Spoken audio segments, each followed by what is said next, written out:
Listen to The Astonishing Junk Drawer exclusively at patreon.com/astonishinglegends. I don't think people are taking time off work to hit this. You sent me some video of you dancing around the kitchen. It was amazing. Music any white drunk college kid can dance to. I'll just stick with the AI stuff. That's Rowan said that, not me. My math teacher, she doesn't explain it that well. Well, that's the hallucination, right? That's like AI hallucination. We have lives too.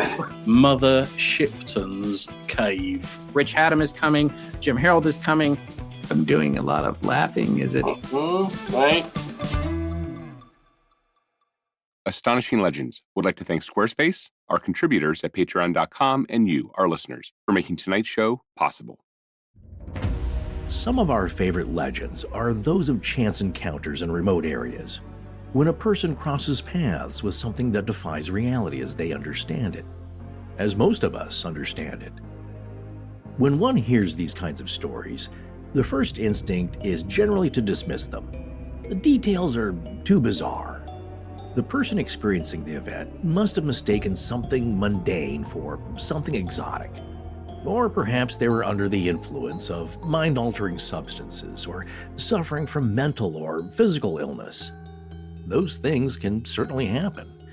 Go no further than episode 135 of Astonishing Legends, Sarah and the Spider Woman, which we posted in February 2019. Sarah suffered from anti-NMDA receptor encephalitis, and it caused her to experience horrifying hallucinations that couldn't have been more real to her. But what happens when you cross all those potential causes off the list? In 2011, a man went fishing with his brother in a quiet corner of northwestern New Jersey. They were at a beautiful park they knew well on the Musconetcong River in Warren County. New Jersey is very rural in this area. Rolling hills, beautiful farms, and quiet countryside are the norm. The Musconetcong, or Muskie River, feeds into the mighty Delaware River just 24 miles southwest of where they were that day, and it's well known for great fishing. But what should have been a quiet and relaxing outing turned into a life-changing event for Mark. Not too long after they arrived, he felt a presence to his right that drew his attention. As he rotated his head to see what it might be, he saw a giant mantis-like humanoid staring back at him. It was over 8 feet tall, and as it looked down upon him, he found himself in absolute shock and panic. He collapsed to his knees in the river, unable to flee or even move. This creature looked more like a praying mantis than a human, but it had human qualities too, and most importantly, Mark felt that it immediately knew everything about him, what he was thinking, who he was. This story is enough to warrant some research from us here at Astonishing Legends. But when we did some digging, we discovered multiple encounters with Mantis Men, including at least one in the same area, experienced by someone who had never met Mark or heard his story. Well, that's when a story becomes an episode for us.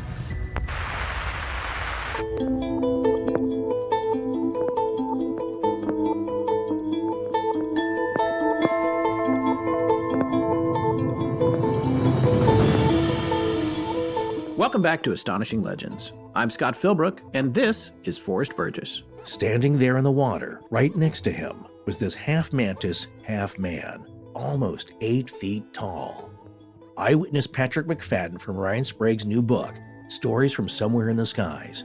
Join us tonight as we venture into Warren County, New Jersey, and elsewhere, looking for the Mantis Man.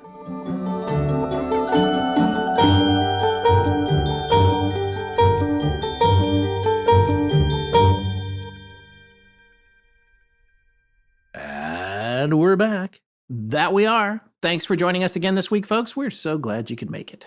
Not a lot of housekeeping tonight, folks, but if you haven't heard our sister show, The Midnight Library, Miranda Merrick has just launched the 8th season of that show, and over 4 million downloads don't lie. So look for The Midnight Library wherever you get your podcasts. It's a great show. Very different from Astonishing Legends, thankfully, and also very macabre. Yeah, I love it. We wanted to remind everyone also that we will be at Small Town Monsters Monster Fest in Canton, Ohio, June 2nd and 3rd of 2023. June 2nd, we'll be attending the premiere of Small Town Monsters' new movie, On the Trail of Bigfoot, Land of the Missing. So that premieres the night before, the 2nd. at the Canton Palace Theater. And yes, we will be there for that too. Tickets will be available for that through the Canton Palace Theater's website. And on Saturday, we'll be at the Monster Fest itself all day at the Doubletree by Hilton. And on top of that, with the help of Small Town Monsters, we've managed to get the use of the speaker room at the hotel after Monster Fest is done with it for the day. So we're going to be in there with our good friend Jim Harold doing an impromptu listener meetup. This is the Doubletree by Hilton in Akron in Ohio, just so you know. And we're not requiring any kind of tickets for that. The room is huge, so we should be fine. If you're there for Monster Fest anyway, we'll be down in that room from 6 p.m. to 7:30 or so on Saturday, June 3rd. It's going to be a little bit seat of the pants, but yeah, we're just trying to make something happen for folks that want to hang out a bit with us and also with Jim and his fans. So we're only going so we can see Jim Harold in person. Yeah, so that is true. Well, tickets are available now at the Small Town Monsters website and Facebook event page. There will also be tickets at the door. It's family friendly, and children under 12 will be admitted for free. Yeah, and just in case I feel like I've written this a little bit confusing, you absolutely need tickets to go to Monster Fest, and you'll need tickets to go to the movie, which you can get at the theater. What I was saying you don't need tickets to is our listener meetup with Jim Harold. That's just going to be at the end of the day after Monster Fest wraps up. But everything else, get your tickets if you're going. You'll need plane tickets too. If you're going to get on a plane, you definitely need a ticket to get on the plane, just so everybody. Yeah, you know? The meetup is the pants part. That's the seat of the pants part. Right. Seat of the pants. It just comes with it. So the earlier part, yes, that's the scheduled part, and the meetup part is the fun free-for-all with all your fun favorite folks. We'll have links in the show notes to all that, but they've got it on their own website at smalltownmonsters.com/STM, like Small Town Monsters, and then Monster Fest. So that's STMMONSTERFEST. So smalltownmonsters.com/STM Monsterfest. So go there to get your tickets to the actual event on the 3rd and visit the Canton Palace Theater website for tickets to the premiere the night before on the 2nd. Alrighty then, let's get into tonight's show. Well, this is another one of those topics you're going through, you're trying to figure out what you want to do, and it just kind of jumps out at you, but both literally and figuratively. You don't want this thing jumping out at you. That's what I'm going to say here. Springing with its powerful legs. And I'll tell you, though, this one did jump out at me the very first time I heard it on one of my favorite podcasts called Somewhere in the Skies with Ryan Sprague, episode 162. Titled UFOs, the Mantis Man, and Shades of Death Road. I mean, how can you not listen with a title like that? And that was all the way back in 2020. That's actually, I think it's 3 or 4 years now. Yeah, that was dated May 24th, 2020 is when it was released. And I've talked about the elements of this particular episode because it's out there and unbelievable, which is what you want in a story. But if you believe the elements, then there are some connections that have come up ever since. Like I said, that's what we do here is we remember little details that people have mentioned that seem to match other anecdotes. And you could say, well, so-and-so heard that on this show and he just mimicked it or copied it later. And I don't think so. Just lining up the dates doesn't seem like it, but it's such a vivid description, the way that this happened. And again, when it keeps coming up, you don't easily forget it. So when Scott and I were talking about what we should do next, it's like, let's do one we've been sitting on for quite a while that's really creepy and freaky and, and a little scary. Yeah, we needed some good old frights back into the lineup here after, we always try to pick something that's fascinating, we think. If this happened to you, you would be scared. Yeah, and what I liked about this is that when Patrick was on Ryan's show, and by the way, Ryan, we reached out to him. He said, use whatever you want from that episode, from my book, whatever. He's great. We're good friends. So thank you so much, Ryan. Again, that's Somewhere in the Skies. His podcast has been around for quite a while. Not to be confused with Our Strange Skies, which is our other good friend, Rob Christofferson, and his podcast. And they both know each other, and I think they've done crossovers. They're crossing over their skies. And this is a little bit of Patrick's story as well with his friend Mark. May or may not be his real name, but they enter into the same scenario. And what you'll see here as we describe the anecdotes are patterns that seem to happen with most people, I'd say, or many people who experience these kind of strange being encounters. It falls out, and sadly, in all too common ways that are slightly tragic. So, I mean, in this case, it has its own ramifications of seeing something like this and how it changes your life. Because as we say, it's not just these creature features, it's how does this affect real people? And that's what we got the sense of with Patrick, in that when you listen to him, there is a credibility. I mean, yes, we don't know the person. We weren't there, but there is a credibility that comes through that you're just going to have to either trust it or don't. But the details, like I said, are fascinating and relevant to other things that people have reported seeing. So as we said a minute ago, this was originally Mm-hmm. on Ryan Sprague's podcast, Somewhere in the Skies. But he also just had a book come out. And this is what's kind of coincidental about that. It's the whole serendipity. Like, oh, well, let's do this and let's do that. And we should know that because we follow Ryan on Twitter. He's been talking about it on Twitter a lot. But I'll confess, I haven't been in the Twitter home feed for several weeks. Yeah. And so I didn't know. I knew he was working on a book. And I knew the last thing I saw was just, I have an announcement. And he was being cryptic about it. And that was like a few months ago.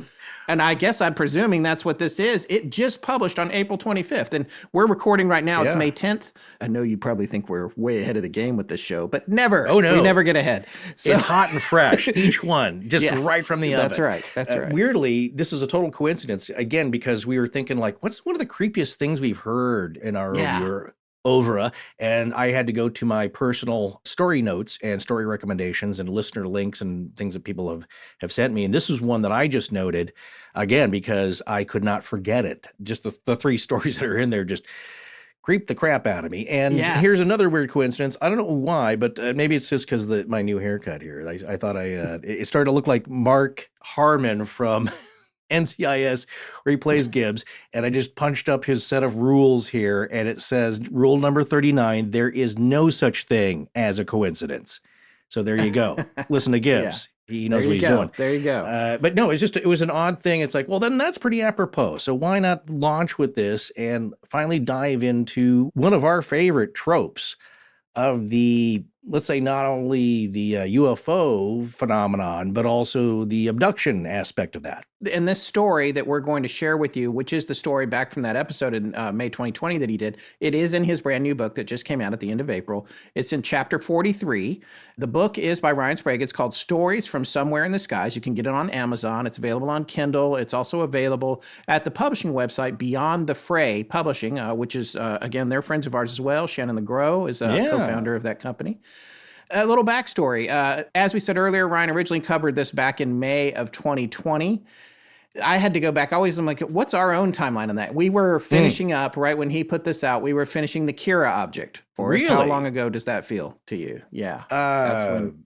No, those don't line up. I believe there was some kind of illness going around, or just the start of it. Would that be correct? That March there, things were bad. It's it was a whole list of and round of shows after that. But it's got a certain feeling, and it doesn't line up with when I remember hearing this story. But like I said, there are elements that I've never forgotten and made connections to along the way, even with the Kira object, about people being, let's just say, beams of light being shot out, goo, different things happening that are thematic within this. And like I said, if people are all just borrowing each other's stories, I applaud them, because that's a lot of work, and to keep this all straight. Yeah, it is. And the other thing that happened, and this was, I don't know, this may have been a year ago or so now, Ryan had reached out to us on Twitter. He had hit me up and he was like, man, I have been looking for my own copy of the December 2017 New York Times cover story with the famous issue that came out with Commander David Fravor's account of the Tic Tac UFO in it on the front page of the New York Times. Right. And when that came out that day, I had the foresight to be like, oh,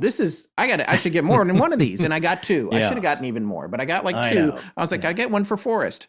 But Forrest and I, whenever we get together, we always forget we both have a bunch of crap we need to give each other, and we just keep it forever. But so I forgot to give it to him. And then Ryan was like, do you have one? And I was like, well, yeah, technically I have an extra one, but it's Forrest. And let me talk to him. And I reached out to Forrest, and Forrest was like, give it to Ryan. He'd been looking for 2 years. Like Micah Hanks, he's going to treat it properly, get it mounted, and take care of it, where mine will be in a big stack of old newspapers yellowing, where eventually my mom just throws them all out. That would have been its fate. But no, I knew he was going to treat it right, and he deserves it. And again, this is really his milieu. You look through all of the people he's interviewed, and it's all the big names.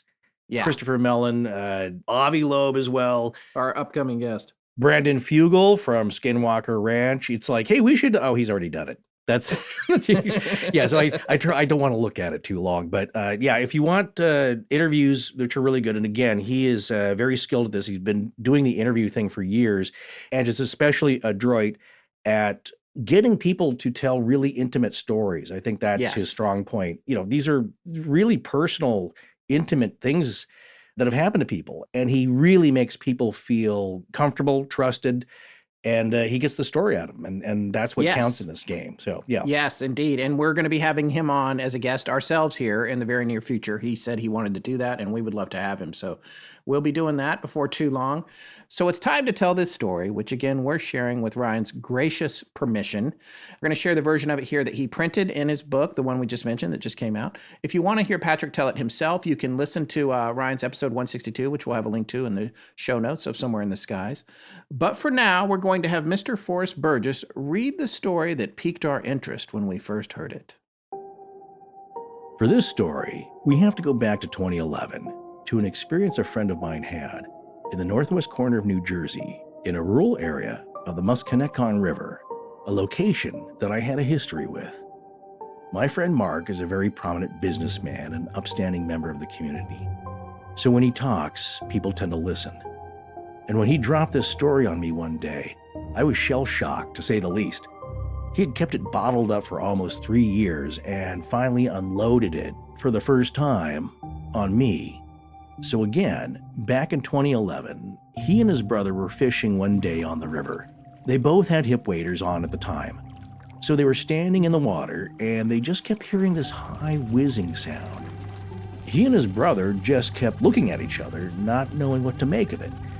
After a few minutes, he had the compulsion to look to his right. And that was when he saw it. Standing there in the water, right next to him, was this half mantis, half man, almost 8 feet tall. He said it was way more insect-like than it looked like a man, but it had the physical maneuvers and the motor functions of a human. This thing was looming over him.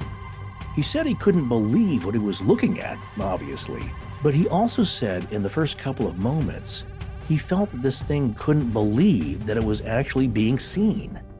Mark immediately fell back into the water out of pure fright. He said as he was looking at it, it was looking back at him, and that it was peering deep into his soul, and that it was very overwhelming. He didn't feel any evil coming from it, and it felt like what he believed it would have been like looking at God. This entire experience, he said, lasted for all of 15 seconds. Suddenly, there was this body-length halo around the Mantis Man, this orange light, and then almost immediately, the Mantis Man completely disappeared. After it disappeared, he looked to his brother, and he could tell immediately that his brother had seen it as well. The brother left Mark there, trying to claw his way out of the water. Mark eventually made it back to the car and tried to contact his brother, but he was long gone by then. Since that day, the brothers barely speak. And every time Mark has tried to bring it up, the brother refuses to talk about it. So this brings us to 2014. I found myself almost in the exact same location where Mark's experience had taken place. I took my dog for a walk one night, and we went into an old abandoned campground that was right there. I decided to cut off the trail and walk into the woods a little bit. As I was walking with the dog, I started looking into the woods. That was when I saw this very bright orange orb, about 50 or so yards away. At first, I thought maybe it was a garage light or something, but I knew the area pretty well and realized there were no houses or anything back there. It definitely wasn't somebody with a flashlight either, because this orange light kept going from the forest floor up into the trees. Then it would come back down, just moving up and down, over and over again. The forest floor was very flat, so I sat there with the dog and just looked at this thing. As I was looking at it, I could tell it was moving a little closer and getting brighter. It was a very weird orange. It would go from dark to light, almost like it was refracting light and then turning it into these different bright and dark orange colors. The other thing that I found very strange was that the entire forest was completely quiet. Not a single sound of animals, insects, or even the wind. dead silent. As I was noticing the complete lack of noise, the most incredible thing happened. Every four-legged animal in the woods just went blowing by me on both sides of my periphery.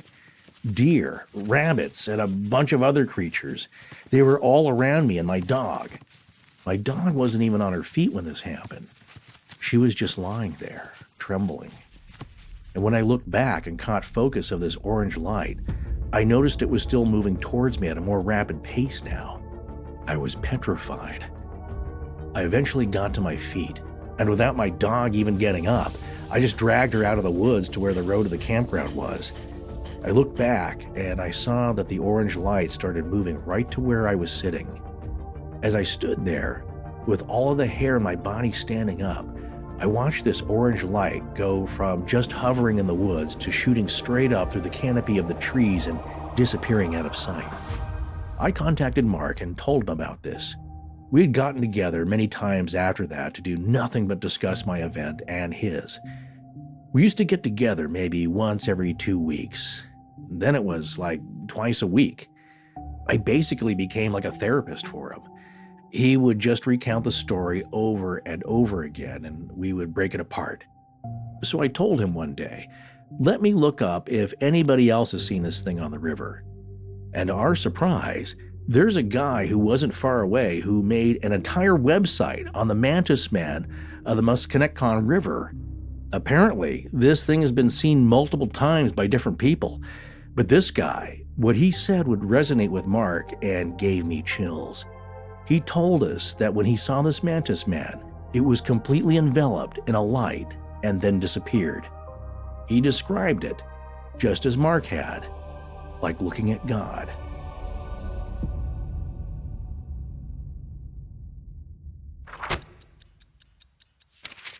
This new true crime series from Audio Up is a must listen. Killing Dad, the Crystal Howell story.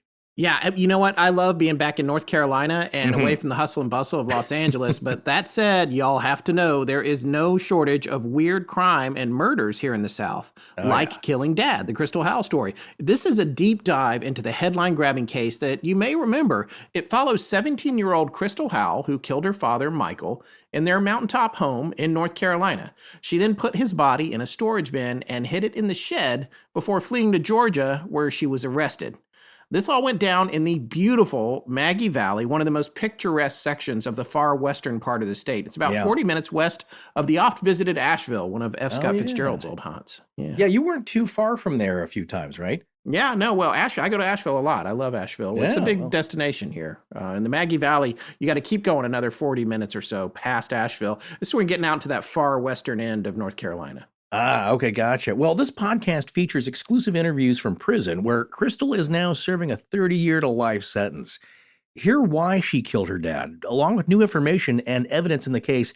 And I gotta say, once you start diving into this podcast and the case, like any good true crime coverage, you go in with some preconceived notions just from the mainstream news reports. But then the way the hosts Melissa McCarty and Kelly McClear begin to lay out the real unheard story, it brings everything into question, as they say, and you start to have doubts and wonder if justice was served. As she was tried as an adult, but was there a plausible self-defense angle? Was her dad really out to get her out of hatred, or did she just want money to party with her friends?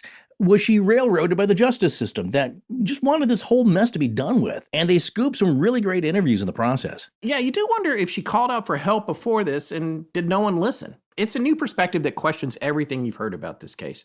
At the end of this 10-part exclusive series, we ask, does she deserve the 30 years to life sentence? Well, y'all will just have to listen to find out. Killing Dad is out now. Listen wherever y'all get your podcasts. That was nice. You ever worry that ChatGPT is going to misrepresent you by scrounging up some, let's say, inaccuracies from the internet? Or, as it's been prone to do, just make up a bunch of fake stuff? Nah. One of these days here soon, I'm going to completely disappear from the internet. Aha. Well, you do know that we have a podcast, right? And like it or not, this is one stain on humanity that we'll never be able to scrub off. Right. And I don't know about that metaphor, but I get you. And yep, we're all about to enter an era where a global robot brain is going to barf out tons of spurious info that most people are just going to believe without question. Yeah. Which is why everyone needs to take control of their own presence on the web with the information they want, or other people and machines are going to do it for you. Oh, yeah. Buckle up, Buttercup, because it's going to get wild. And you are so right. If you care about your reputation or what you make or do, your brand, so to speak, whether for personal reasons or business, you need to be the one to set the record straight. And this is why we recommend getting your own Squarespace website. Oh, indeed. But how exactly does one go about that? Well, it's super simple and affordable with Squarespace, my good man. Why, they even show you step-by-step right on the first page of their website. This is the first and most important step. You start with a free trial to see if Squarespace is right for you. Then pick out one of their award-winning templates. Then you get yourself a free custom domain name for the first year of an annual website plan. Use their website builder to add your own text and photos, which you can customize to fit your brand with hundreds of fonts, colors, and stock photos. If you don't have a logo and need one, make your own for free with their online tool. Then you just publish your site and promote it using social media and email marketing tools. Super simple, and that's because Squarespace is an all-in-one content management system, or CMS. You can even hire a Squarespace expert to do this all for you via their Squarespace marketplace. Indubitably. Now, what about that free trial? Also simple, just head on over to squarespace.com/AL for a free trial. And when you're ready to launch, use offer code AL to save 10% off your first purchase of a website or domain. When I'm not flipping bungalows for wealthy Martians, I'm listening to Astonishing Legends. Let's get back to Scott and Forrest. Okay, so this story is very compelling to me. I love the way it's told. So here's what's interesting to me about this. And part of our research and putting this episode together, one of the things that you and I did was we watched season 3, episode 8 of Monsters and Mysteries in America, which came out some time ago. And on that, they did a segment in that particular episode on the Mantis Man. It's the third segment, I believe. It's about 20 minutes of stuff. And in that segment, they talked to this same person. What was his name, Forrest, on the Monsters and Mysteries in America? Okay, so Joe Parenti. Yes. And that was the guy who was with his brother. Now, Paul Jacks is another person on camera. He was the gentleman who's appears first, and he was fishing with his boss. Right. And they had similar but slightly different encounters. Right. And that account's going to be on Lon's website that we're going to talk about in a minute, I'm pretty sure. But this one that was depicted in season 3, episode 8 of Monsters and Mysteries in America, I'm pretty sure that I'm just now being able to put this together as we're recording, which is kind of fun. Joe Parenti would be the person that Patrick was friends with, I think. So I think because this is... Perhaps. Of course, he's calling him Mark. Like we said, these names are all over the place. Yeah. It might be that Ryan and publishers are protecting some people's names. But I believe that this story, because this story that is being relayed about the two brothers and this experience is the same story that we saw on Monsters and Mysteries in America. Patrick knows this guy who calls himself Joe Parenti on Monsters and Mysteries in America. And he's heard that story, and I think he's friends with him. And I think Joe has lost touch with his brother, which was not implied on Monsters and Mysteries in America. No, you can see why you no. wouldn't necessarily want to do that. Right. Because that's a personal detail. But I think that that's what's happening. And then Patrick himself goes back to the same area where Joe and his brother had this experience. That's when he sees the orb, the orange orb, which will come up again later. And but what's also interesting about this, and it's something we want to point out, and Joe says it on Monsters and Mysteries in America, and it's a little bit implied here, but I think people need to understand, he was so scared that, as he said, he, quote, lost control of his bodily functions. He literally pooped his pants. He pooped his pants. He admitted that he pooped his pants. And I'm just going to go again. It's one of those things that I'll say, you're going a long way for a hoax if you're pooping your pants and then coming out about it. So and then there could be people, I'm sure there will be, who said, well, that's just an excuse for the accident. You know what I'm saying? Like, well, I had to because this happened. But he said in the other account, which I think we're going to get to in a minute, he said he sat down in the water because he was embarrassed.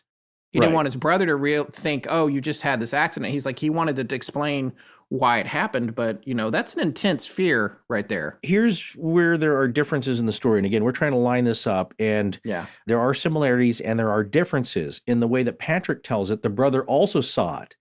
In the way that it's portrayed on the show is that the brother was, of course, down the river. As you do, you don't fish usually Around right the next bend, to each. yeah. Because you're going to get your lines tangled.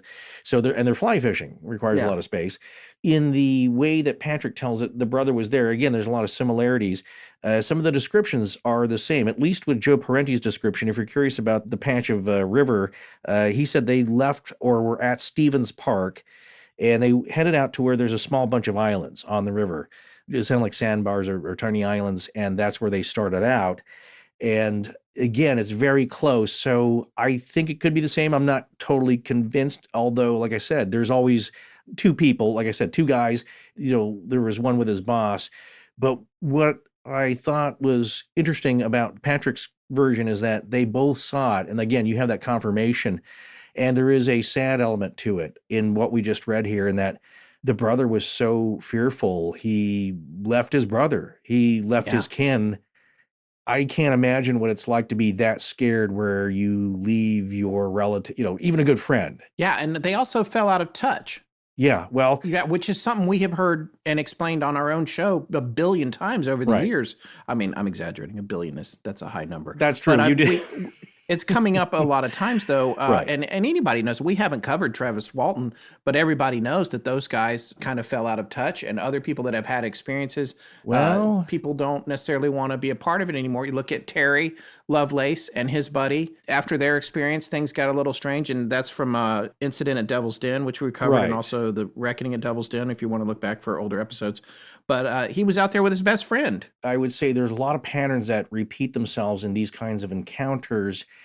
And you could say, well, they were goofing around and something happened and they needed a cover story. And this is what they landed on because they thought it'd be so outrageous, no who could question it or whatever. Whatever people come up with the reason. I just don't buy that. There's easier explanations if you're going to fake that. But yeah, I mean, because you're going to be ridiculed, you're going to be made fun of. It's like, of all the cover stories to come up with, you're going to come up with one where you saw a giant insect that made you crap your pants. I mean, really, is that going to be worse than what other thing could possibly be worse than that story that you're now telling everyone? And a lot of people are making fun of you or whatever. He was forthcoming with that detail. Like I said, that's pretty brave. It's brave to go on TV and tell this story, especially with Travis Walton's story. Yeah. One of the people would say it's an excuse that they were behind on their lumber clearing contract. And that was a good excuse to, like, oh my God, one of Travis, he got abducted with a UFO. That's why we're late. And we need to extend the contract or still get paid. That was one argument against that. It's like, again, it's a weird one to come up with rather than like, a tree fell in the truck and it crushed and we, so we can, there's easier, more reasonable things to come up with. In this case, though, like I said, there's a lot of details. If it's not exactly the same, then it leads me to believe that there are some connections to the same being, let's call it for this at this moment, and that a lot of the same things were experienced. So as Joe said, they both heard a high-pitched whir. As Patrick describes, it was a very high-pitched buzzing preceding the sighting. There was, as Patrick describes, this thing looked straight into his soul and just knew everything about him. Past, present, future, whatever you want to say. Same thing with Joe Parenti. He says this thing was sucking info from him before he was even aware of it. Later on, I'm going to have a brief description, actually, from a etymological paper describing what is technically called when a praying mantis first encounters prey or a predator, because there's a term for that, and then you'll decide whether this was this fits this first encounter reaction, let's say.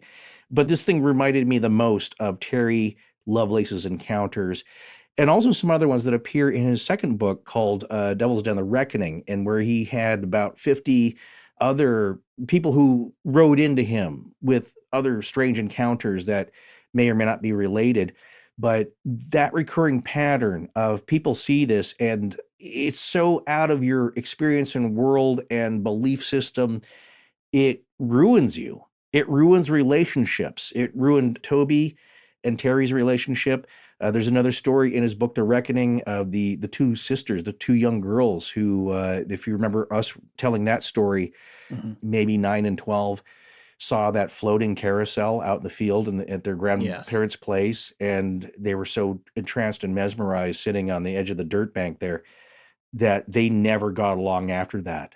The younger sister just refused to talk about it, discuss it, had a lot of trouble in life later on. That's usually the other thing, is that one person out of the two has more trouble than the other. Yeah. Yeah, I mean, it's PTSD. I mean, that's the bottom line. This is PTSD from these significant experiences. And I think that's one of the things that you get. That's another takeaway from the guy that you see on the Monsters and Mysteries episode, who may or may not be the same person in Ryan's book.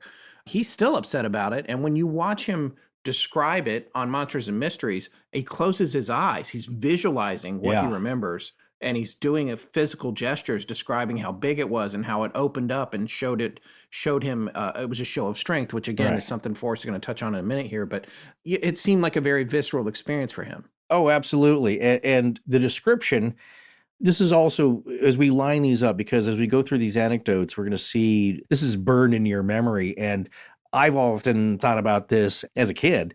Due to this day, it's something that my dad told me, like philosophically, like, what if you were to see something that is beyond our experience as human beings, that is impossible? As my dad put that in my head early on, just as like, imagine what that's like as just a philosophical thought exercise. And think about it. We see creatures now, especially with the internet. It's like a National Geographic email, like, hey, check out this new creature that was photographed. And they're weird and they're wild, and it can be very strange, or it's an Instagram post. I mean, there's a fish that has its eyes on the inside of its head. Imagine this, and the top of it. That's one of my favorites, just because they look like goofy cartoon eyes. Yeah. But think about it. It's not the eyes are inset into the skull or the head of the fish, but they're inside. Imagine like your eyeballs being at the center of your head, and the top of your head is translucent clear, and that's how it sees out. It's like, what's the reason for that? I don't know, why nature decided to do that, but it's pretty cool looking, and it's nothing I've ever seen, but you've still seen a fish.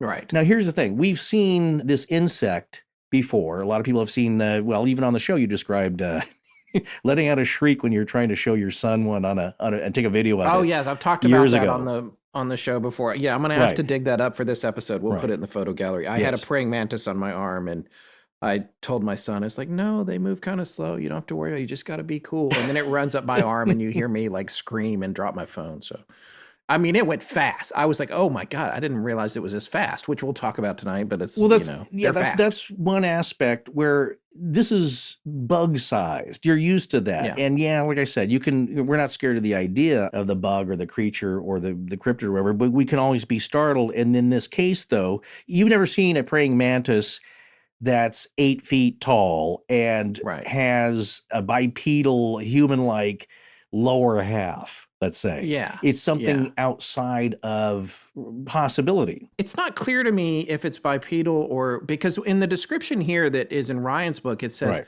well, it's more insect than man, but it moved like a man, which I was like, okay, that's interesting. Because in the depictions and the CGI and stuff that's in Monsters and Mysteries in America, and most of the depictions you see on the internet that are talking about this, illustrators are just creating giant pictures of mantises. Well, there's something about the body language or the communication here that seemed to make an impression on that eyewitness, whether it be Mark or Joe, whatever their name is from this story. Right. I think in this case, though, it's not insect-like, okay? And as we're going to hear before I forget, Paul Jacks describes the thorax or the middle of it as being kind of pinched and very narrow, and that's more bug-like. That is like the thorax or the midsection. That's not as human-like. The descriptions we get here is that the physicality and the motion and the motor motion is less insect-like and more human-like, which is why you get that impression. And here's what I would say is that if you saw something that was totally all like a praying mantis, but it just seemed really large, well, it's hard to say. Like if you saw it far away, it's just like you just think, okay, my eyes have goofed up. Maybe I've got a brain disorder. Like I said, like it shouldn't be that large. And I'll put it this way. I have a good friend who he's got one eye, And so his depth perception is off. And I think one time he was startled because there was a fly on the screen, and to him in that instant when he just noticed it, it looked huge. And he's like, Right. oh, it's not that big. It's just a regular fly size, but it could have been the size of a tennis ball, like this. That initial perception was off. But here, like I said, 15 seconds to look at this thing as described, and you know what you're looking at. Plus, there's also a physiological and psychological response that's different than just seeing an animal or even a weird insect that you've never seen before. It's not a form that you've never seen, but just in this combination was very intense, like I said, but actually most people describe seeing this thing, including Terry Lovelace, is that somehow there is a telepathic ability, an evolved creature. Like I said, we've talked about, I'll just say this now as I'm building this theory of what these things are. Alan Watts, when we did a junk drawer early on, I was talking about his theory that he came up with in the late 50s of where technology is headed. And it's not because he's a technologist per se or a computer scientist, is that being a philosopher, you can see where these trends are going. He said, look, the way that technology develops is that we will meld eventually with technology, with computers. And again, computers back then were the size of a spare bedroom, right? And larger, just to do simple computing functions. And we didn't have really so much in the way of mobile cordless telephones, right? But he could see that first you have the cord or the wire, and then we move past that and things become wireless. Well, what's beyond wireless is that then you don't, at some point, you will have an implant, very Black Mirror-ish, right? You have an implant in that connects with the computer, and eventually the evolution of that is that you start to get rid of some of the computer and you meld with the technology. So it's a merged neural network where every human now is connected to a computer network. It's kind of all one the same, and we can all read each other's minds. Yeah, I'm not doing that. Yeah, you may not have a choice. Oh, I'm going to have a choice. I'll make a choice. I don't think there's an opt-out radio button you can click, but the idea though is that as you merge with machines and you evolve, you have to get used to the idea. And again, I think I see this with the younger generations. There's less concern with privacy because they've grown up having much less of it than us Gen Xers, where it's like, to heck with you, the man, we're not selling out our information to you. Whereas, younger folks, like, they're okay with it because as soon as you get on a device, you've already sold your information. It's not a big deal, as much of a big deal. And you just don't notice it. And here, when we're all kind of hooked up, it's all equitable unless there's one person in charge whose mind you can't read. And I've said this on the last junk drawer. It's nothing new. I'm basically parroting the thoughts of Alan Watts. Then you have an authoritarian despot who can control everybody because you don't know what he's thinking, but he also knows everything everyone else is thinking. Right. And at this point, you don't have any secrets, but then it's a whole new society. So at that point, perhaps you have a telepathic. You start to develop and evolve into a telepathic group of beings, let's say. And is that what's happening here? Is that they're so far advanced, they look at you instantly, deep into your soul, they know everything about you because they also know everything about each other of their own kind. It's not a big deal. But to us, it's deeply shocking, invasive, and just terrifying. You're totally naked from the inside out to this strange creature immediately. And like Joe said, it was sucking the info out of him just like an instant, and you can't do anything about it before he was even aware of what was happening. Different, though, than an encounter with Indrid Cold, where he comes up, and if you believe Woody Derenberg, he comes up and smiles to you, and it's like, hey, he's talking with me, and I just noticed he wasn't really moving his lips. That's a reference to the Mothman for people who have not heard our series or are not familiar with that story. Right. He was being friendly. Like I said, he's not, say, Rich Adam, how can we help you to stop screaming? He was just asking him questions, but Woody noticed it's like, oh, I'm having a conversation. I notice I'm the one talking. I'm moving my mouth and air's coming out and forming words. But this other fella isn't. He's just grinning at me, and he seems nice. Do not be afraid. Yeah, he seems nice, but he's talking to me in my head. So getting back to a little bit of the differences and of the descriptions, again, I'm not sure where to place this, but I think it could be the same thing with slight variations. Again, someone's telling the other person's story. Description from Joe Parenti, 7 feet tall. Patrick says about 8 feet tall, intense eyes. Joe's description, it said it had wings. he described he could see the scales and it having, like I said, a very broad chest. It does a display of the wings, like, again, I'm going to explain that before, like an insect does, just of like, are you friend or foe? Well, like a praying mantis does, right? When you first, if you have them in your hand and they don't know, again, you're this big creature, they really, I don't think, get a sense of what you are. You could just be a freaky looking tree to them. Right. But once they assess a threat, then they go through these motions. As Joe described, brown and black scales. No description from Patrick from here. The other thing, though, is how this thing entered and exited. As Patrick describes, a halo of orange light that he would connect to his later experience of this weird orange light. Maybe they are connected along with this orb or craft or whatever it was. Joe, on the other hand, describes a fog that comes up, which this mysterious fog, which this thing kind of disappeared in. And to me, Joe's description is more insect-like. But again, you're not seeing what Joe did CG with. You're seeing what the show did at the time. It's like, well, this is as close as I can get. And some producer said, yeah, good enough. So, right. But the way he described it, the exiting is simple. It's like it had just appeared and then it disappeared. And then you wonder, is this some kind of interdimensional incursion? Yeah, but the other witness in the story, in the segment on Monsters and Mysteries in America, he said it disappeared, but he also said it was still there. He said, I felt like it was still there. He felt like it cloaked. That is an important thing. Yes. Now we're talking about another technology, which may be an evolved. Here's the other thing that our friend Adam talked to us about. We were in our group chat and with Jeremy Corbell, and we were talking about the interesting aspect that it seems predators will not touch animals that have been killed by lightning. And it seems to be the same report for animals found that have been mutilated. There's no predation. Cattle mutilation. Yeah, cattle mutilations, exactly. There's no predation.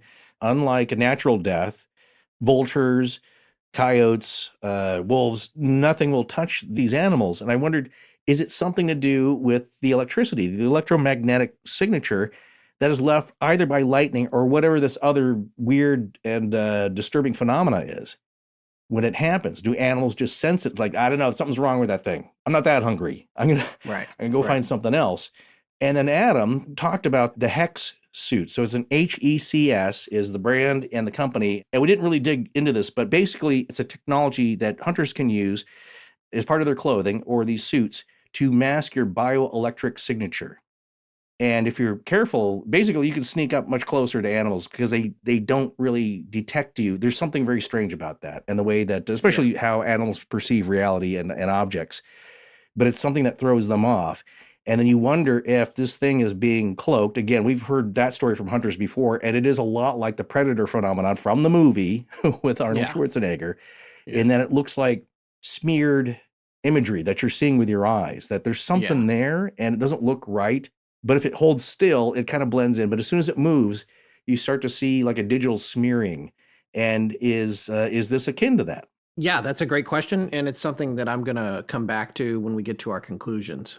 So it turns out part of what makes this story really interesting is that there's not just one or two encounters. There's multiple encounters. There's not tons of them, but there's more than one. And these stories are being told by people who've never met each other, and the details are remarkably similar. So whenever you see something like that, you think, okay, something is going on here. And there were some stories on a blog run by Lon Strickler. And this is somebody we've mentioned on the show before. He has well, frankly, it's one of the most well-known paranormal blogs in the world. It's called phantomsandmonsters.com. Yeah. We've referred to Lon numerous times over the years. I think most recently when he was documenting the new Mothman sightings in the Chicago area. But I mean, he has covered everything. He's been doing this forever. He's very prolific. We'll have links to his website and to all of these links of his that we'll be referring to. I did reach out to him by email and say, hey, we're going to talk about some of your blog entries here. Is that okay with you? And he said, absolutely. Just make sure and let people know where I am. So we're doing that. So now we want to share a couple of entries from a blog post that he made on the Mantis Man. Again, we have links to this in our show notes, but the blog title is Praying Mantis Man Sighting, Musconetcong River, Hackettstown, New Jersey. A lot of this centers around Hackettstown, actually. And this is from July of 2011, so this is a while back. These are Lon's words on this blog page. I received an email on Monday in reference to a strange sighting in northwest New Jersey. I contacted the witness for more information. The actual correspondence follows. Lon, I have recently been doing research regarding an encounter I had about 5 years ago. Fly fishing on the Musconetcong River in New Jersey with my boss, I saw briefly what I could only describe as a praying mantis man.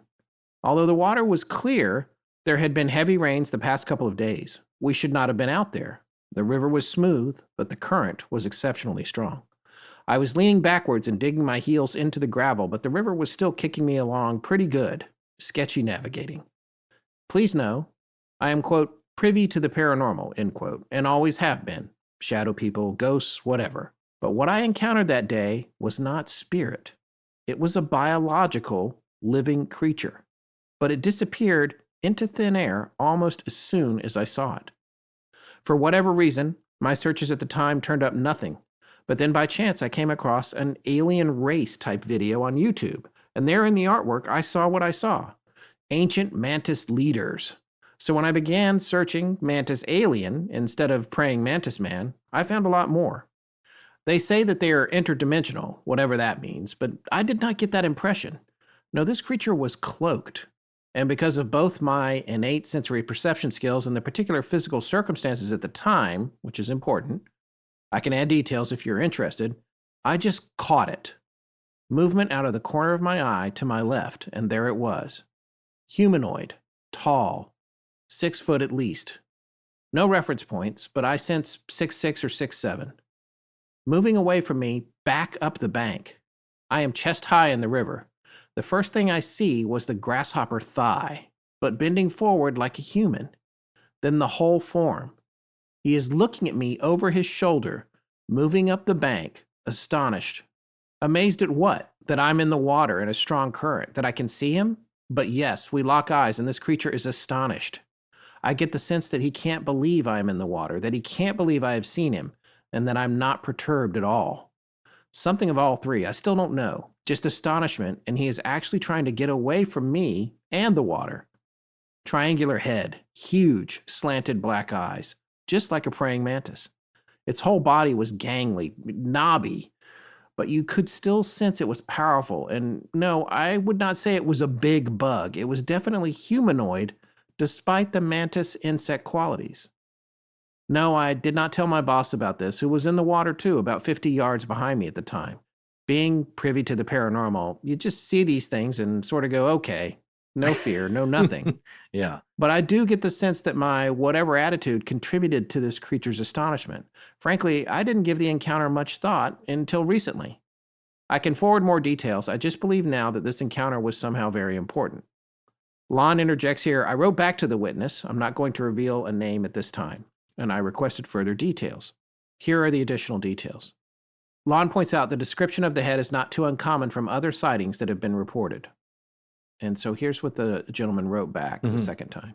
This took place in Hackettstown, New Jersey. This is exactly, by the way, folks, where the first sighting was, we mentioned.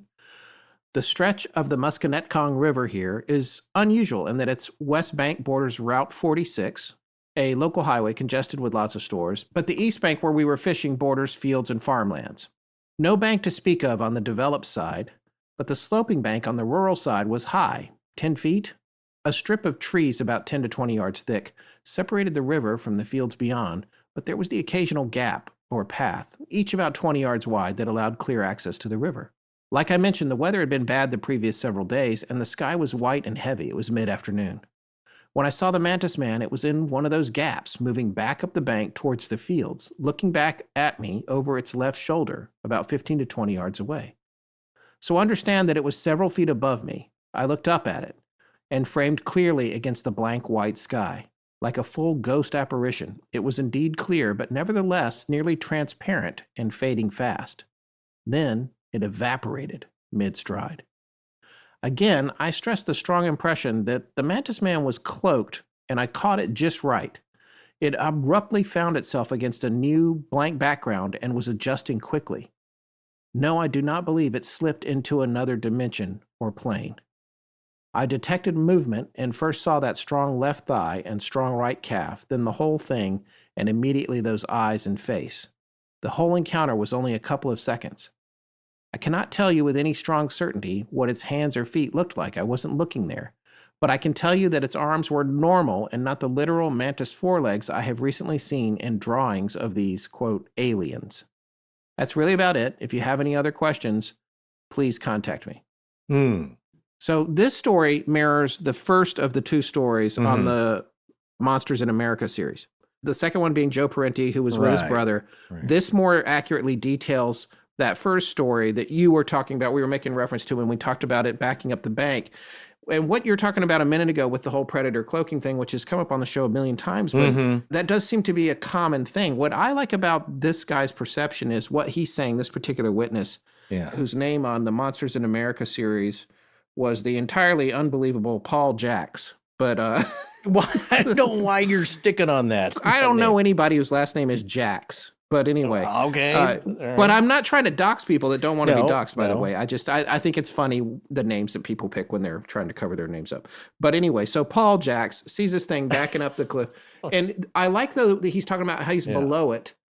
And he can see it sort of shimmering in my mind. And I think he's written this really well. The way he's describing it is a lot like, I can't remember the names of the images, but the ones where you relax your eyes. The magic eye. The magic, whatever it is. Remember those in the 3D. Some folks can't do it. Other folks can. You have to take your eyes out of focus for a bit and but it's amazing how that works, is that you'll see within the squares or within the pattern, you will see an image, and it's 3D. And I think that there's people that are better at this naturally. I had to train myself to do that. I stared at those things for like probably a year.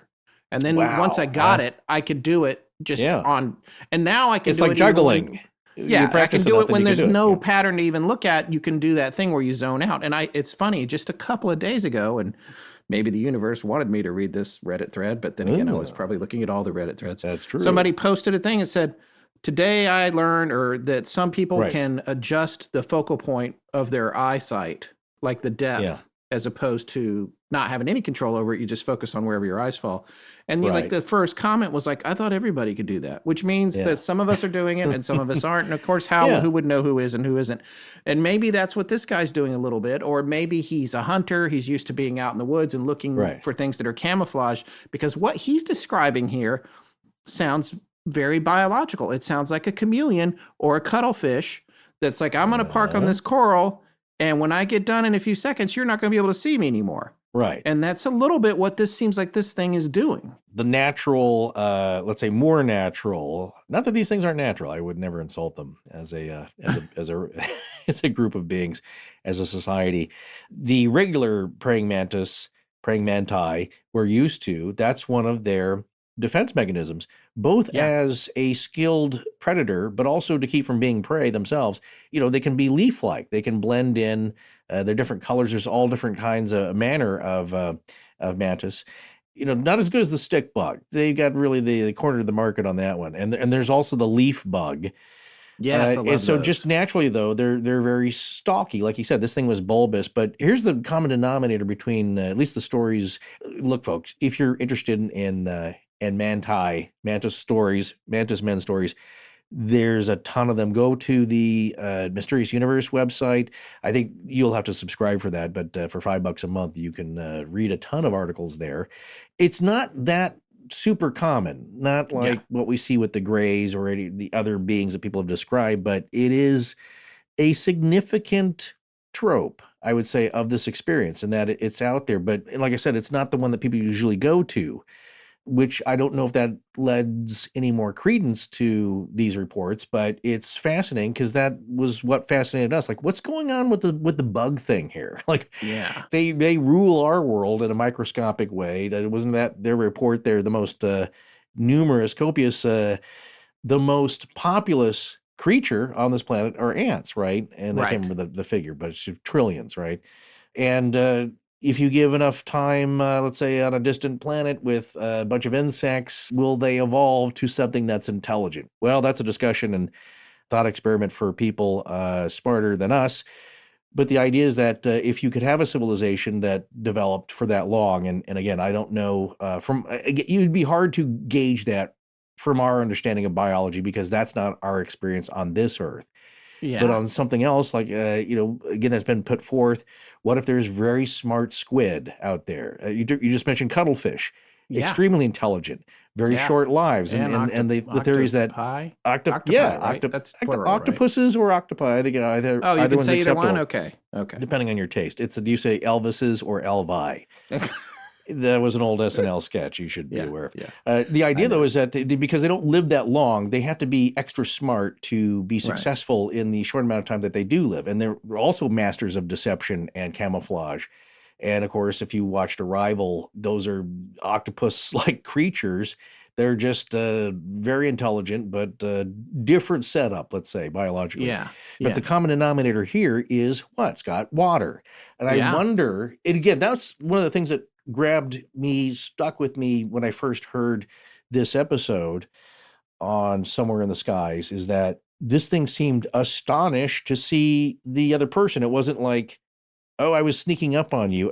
To me, the feeling was it was spying on this guy. It seemed like it popped in or became visible, and it also didn't know what was going on. That's another thing I liked about the story.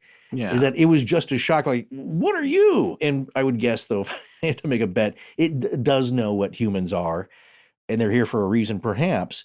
Right. But this thing seemed just as shocked, either for two reasons. Either it was transported somewhere without its knowledge or will and ended up somewhere weird like this river, or it was uncloaked and didn't mean to and thought it was invisible. Now, in the Joe story, it was described that this thing was feeding on something, probably fish or something in the river that it was actually eating, and it was being disturbed, and it seemed more natural to me. In the Patrick story, it seemed like an intelligent, well, both are intelligent, but just a different thing. Now you could say, like, well, humans are intelligent if you don't believe, if you believe you're at the top of the food chain, the apex predator on this earth. Right. We're also out in a river collecting food, right? It's not a lowly thing. It's just what us beings do. We're just, again, at the top of the food chain. And here's a mantis creature also doing this, but the other descriptions seem more bug-like to me. Like he said it was feeding on something, had powerful mandibles. That's also scary. It was chomping on something, and it was disturbed, and it was kind of like, whoa, what are you, disturbing me in a meal? Like, what are you going to do? Are you going to attack me? By the way, if you look at a close-up of a praying mantis's mouth, you see also little pincher things, and immediately the first thing you think is that the predator guys were like, oh, yeah, that's what we need up around the mouth. Because it's like there's extra little... Right. Yeah. Because you got a whole, like I said, food is... I don't know if they're arms or teeth. I don't know what they are. I know. Well, I mean, you wonder about like the angler fish and why it looks so scary. Well, those teeth are long and pointy because food is scarce down where they live. And the theory is that they have, once they get a bite on something, got to hold on to it. Yeah. So that's why they look scary. And they would be if they were 8 feet tall, but thankfully they're only the size of a volleyball at the most. They're not all that big. So... in fact, I think they're much smaller, probably, 4 inches. I don't know. You don't know a lot about what's going on in the Marianas Trench, do you? None of us do. That's kind of my point, is that there's all kinds of strange creatures that are fantastical, but here, not 8 feet tall in a river. And I wonder if something about the water, if these are true and connected, that something uncloaked them and they didn't mean to be. Is it something to do with the water and something bioelectric or electromechanical or electromagnetic? Something disrupted that, like I said, and you got a flash of orange and suddenly like zook, and the whirring, the electrical noise preceded that. And so you do wonder, like, is it malfunctioning? What's going on? But I did like the aspect of, like I said, I give that points for a story of the thing being just as scared, freaked out, and weirded out. And you wonder, is it going to have PTSD in its world for seeing some scary, freaky, pale monkey with rubber leggings on trying to collect fish in the water? Also, the running thread is that there is a sentience here. Again, it's not like looking at a bug and running up your arm where you say, well, bug, that was a poor choice and I could freak out and smash you. It would have been better to fly away. So there's a limited intelligence here, though. What's disturbing is that these things are much more intelligent than we are. Is that your impression then as you're heading towards some thoughts on this? I'm not sure. I don't know if I'm ready to dive in there on that. I think based on what we've shared so far with the listener and where we're at right now in this episode, I don't think you could categorically make a conclusion that the intelligence that's being demonstrated, if you believe any of this at all, there's got to be a difference between a predatory intelligence that's rooted in something similar to the sentience that mankind has, or a predatory intelligence that's just rooted in being a predator. Right. And knowing how to play with your prey and defend yourself and survive, as opposed to sit down with you and solve a calculus equation. You know? And that's what gets down to this whole thing about, like, if you, again, believe any of this at all, if you think about these things as like, well, are these insects, are they interdimensional or whatever, or are they some, like you said, an undiscovered cryptid, like you say about Bigfoot, undiscovered? Some folks think, oh, right. well, I'm just expressing the very general beliefs of the North American Wood Ape Conservancy, where they think there's nothing mystical about it. It's just, look, it's an animal. You know, I mean, it's a very intelligent animal, but it is maybe that kind of missing link between us and the other apes in the ape family that we know. And that's my point, by the way. That could be what's going on here. I want to get more into that in our conclusions, but like, the bottom line is this. First of all, having played around with praying mantises my whole life as a kid and all of that kind of stuff, there's something very disarming about them in general because of the shape of their heads. It's one of the few insects that when you hold it in your hand and you look at it and you move, its head turns, it follows you. Its eyes follow you, but you feel like, oh, I guess you're anthropomorphizing it a little bit. Oh, look, he's looking at me. Isn't that cute? And it's like, okay, so you now said that with the wolf spider, with the one that like, and I'm saying, like, don't. Oh, wolf play with spiders those. are so cute though, and they raise their arms up. And no, they're the bite is poisonous. Tough. No, but I guess what I'm saying. No, I admire their chutzpah. I'm just saying. I get you. But if you encounter anything as a human being, very rarely do we encounter a predator in our daily lives in modern life here that's bigger than we are and that's intelligent. And that feeling, I can't say, I'm sure big game hunters have had that feeling or whatever. If you're on safari and a bull elephant decides to charge the tiny Land Rover you're in or whatever, you're going to get that feel, the fight or flight feeling, the whatever. So if you encounter this thing, whatever it is, it's not something that should exist or whatever, but it's bigger than you and it seems intelligent, it's going to give you a feeling you've never had before because you're in a danger that you weren't expecting while you were fly fishing. You're in New Jersey. So you weren't ready for that. You went out, you're trying to chill, trying to relax, get some spiritual time, a river runs through it, all that stuff. Suddenly there's a giant 8-foot bug and it looks a lot like a bug that would be real good at attacking you if it wanted to be. Yeah, and you know what? Not every, like I said, I love anecdotes like that. My good friend, very good friend of mine, nobody believed her, but this was seeing the jughead animal. Like it's the creature with a roundish cheese wheel head of sorts, more like a jug. Then that's the best she could describe it then. And of course, nobody believed her, but it was so vivid. Like I said, it makes an impression on you. If you go out on a limb and you believe these folks exactly as they're describing it, there's a lot of this encounter, this testimony that is an internal feeling, right? It is ineffable. It's hard to describe. It's, I wrote down my 3 I words here I like to bring up. Inscrutable, hard to follow up on and investigate, and inimitable. It's not anything like anyone else has experienced generally, except there's a few people who've experienced this mantis thing. Speaking of Jim Harold at the top of the show, he's heard so many stories, and especially with his campfire series. Ones, though, that stuck with me is the description of these kids playing in their backyard. And I think it was like 3 kids, like 2 boys and a girl, or, their cousins or friends. I think they're playing catch or playing frisbee. And suddenly into the backyard flies this honeybee that is the size of a Chiweenie dog. It's massive. It's like, and it doesn't startle them. But the way I always remember the description, and the kids were like, whoa, they're watching this thing and they didn't fear it. I mean, imagine getting stung by that thing. Then it's like Stephen King's The Mist, right? The giant purple hornets and horrible things coming in from another dimension. Is that this thing flew around in a circle. It was just kind of like eyeballing them and flown around, but they felt perfectly fine. It's like they were just in awe, like, wow, look at that thing. And just, are you seeing this? And it's just a giant bumblebee that is impossibly large, like nothing that's real, but they all saw it all together, and then it just flew off, and they're like, that was pretty amazing, but they didn't have any fear. There was like I said, the one guy's expression was not that this thing was evil, but that it was startled. But here's the thing is that, like you said, it has that innate power. You don't want to mess with it because you don't, what is, if it gets tired of fish, is it going to like gnaw my head off? Like Right. a real praying mantis. Because now I'm prey sized. And then you wonder about the exoskeleton and, it sounds like creatures from District 9. Remember that Yeah. groundbreaking movie where they Yes. call them the prawns? Yes. Yeah, in South Africa. A different kind of being, but you wonder, like, this thing, again, if you scale up the size of an insect to 6-7 feet tall, they would be incredibly strong Yeah. and Yeah. fearful. But like this thing I said, what I love about these stories is that they just seem shocked. But the other thing, though, that to me is the scariest aspect of this is the telepathic powers. Because I said, as I said, was it 2 hours now? I've been flapping my gums. In the Alan Watts scenario, where one day we're all telepathic peoples on this planet, is that you have to be okay with everybody knowing your secrets because you know everybody else's.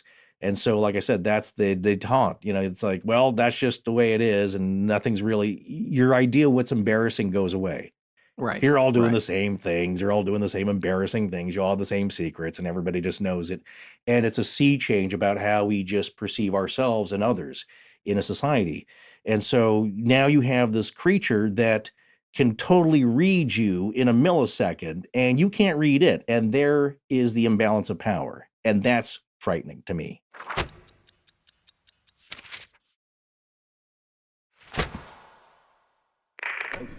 Hello everyone, I'm Steve Carefit, and this is Astonishing Legends.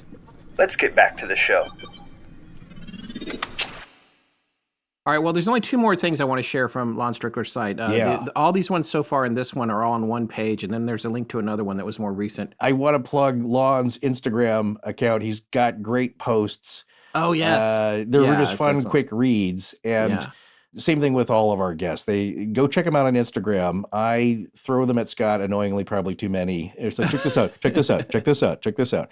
But they're little great snippets of stories, and we have one as well. We've got Tess does Warped Wednesdays and a lot of great features throughout the week, but all these folks do. So support all of us and go check everybody else's out. But Lon has great cryptid ones, and they're getting creepier. The website, again, folks, is phantomsandmonsters.com, and his name is Lon, Lon, Strickler, Strickler. Well, listen to this email. This is a message he got in 2009. Hello, the night before last at approximately 8:30 p.m., I was watching television in my living room near a window. I felt like someone or something was watching me.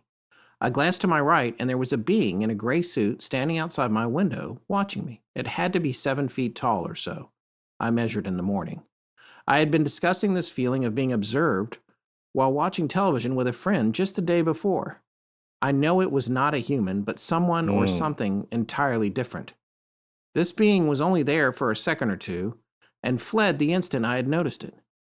So I only got a fleeting glimpse of it, but I saw that it was dressed in gray and had a large head that I describe as that of a praying mantis. I was not fearful, sensing a feeling of calm, almost protected. As I have not been able to go out and watch the stars for nearly 2 weeks, it could not have been a reflection of any kind, and not a reflection from my TV either. Any thoughts on what it was? Thanks, from Florida. So Lon doesn't answer that, at least not online here. But again, we're getting somebody describing a praying mantis head. And that's another thing, it's the humanoid praying mantis thing. And I always think about when we had Micah on, and he talked about the history of Bigfoot, early history, and the idea that it doesn't just go back to when we first started using the word Bigfoot. We have to think about all the names and labels and the semantics that other cultures would have used before that word was invented. Man of the forest, or words of respect from indigenous cultures, because again, they knew not to mess with it. They gave them their space, but they've always known about them. And of course, Europeans come in and like, well, what are these crazy stories? And they don't believe any of it until, like everything else, you encounter your own.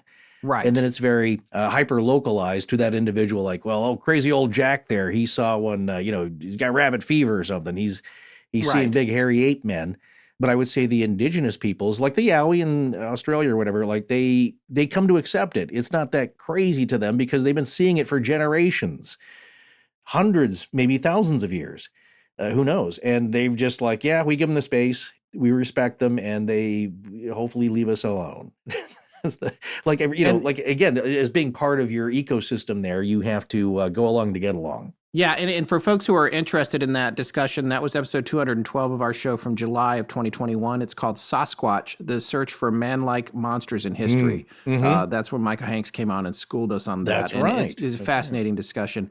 But yes, and to your point, Forrest, in that episode, sometimes we do these episodes or we talk to somebody or we do a certain interview and Yeah. it changes my perspective Yeah. permanently. It sticks with me. And that's one of the things that I think about. And it's the thing that I'm thinking about here. Everybody's saying mantis.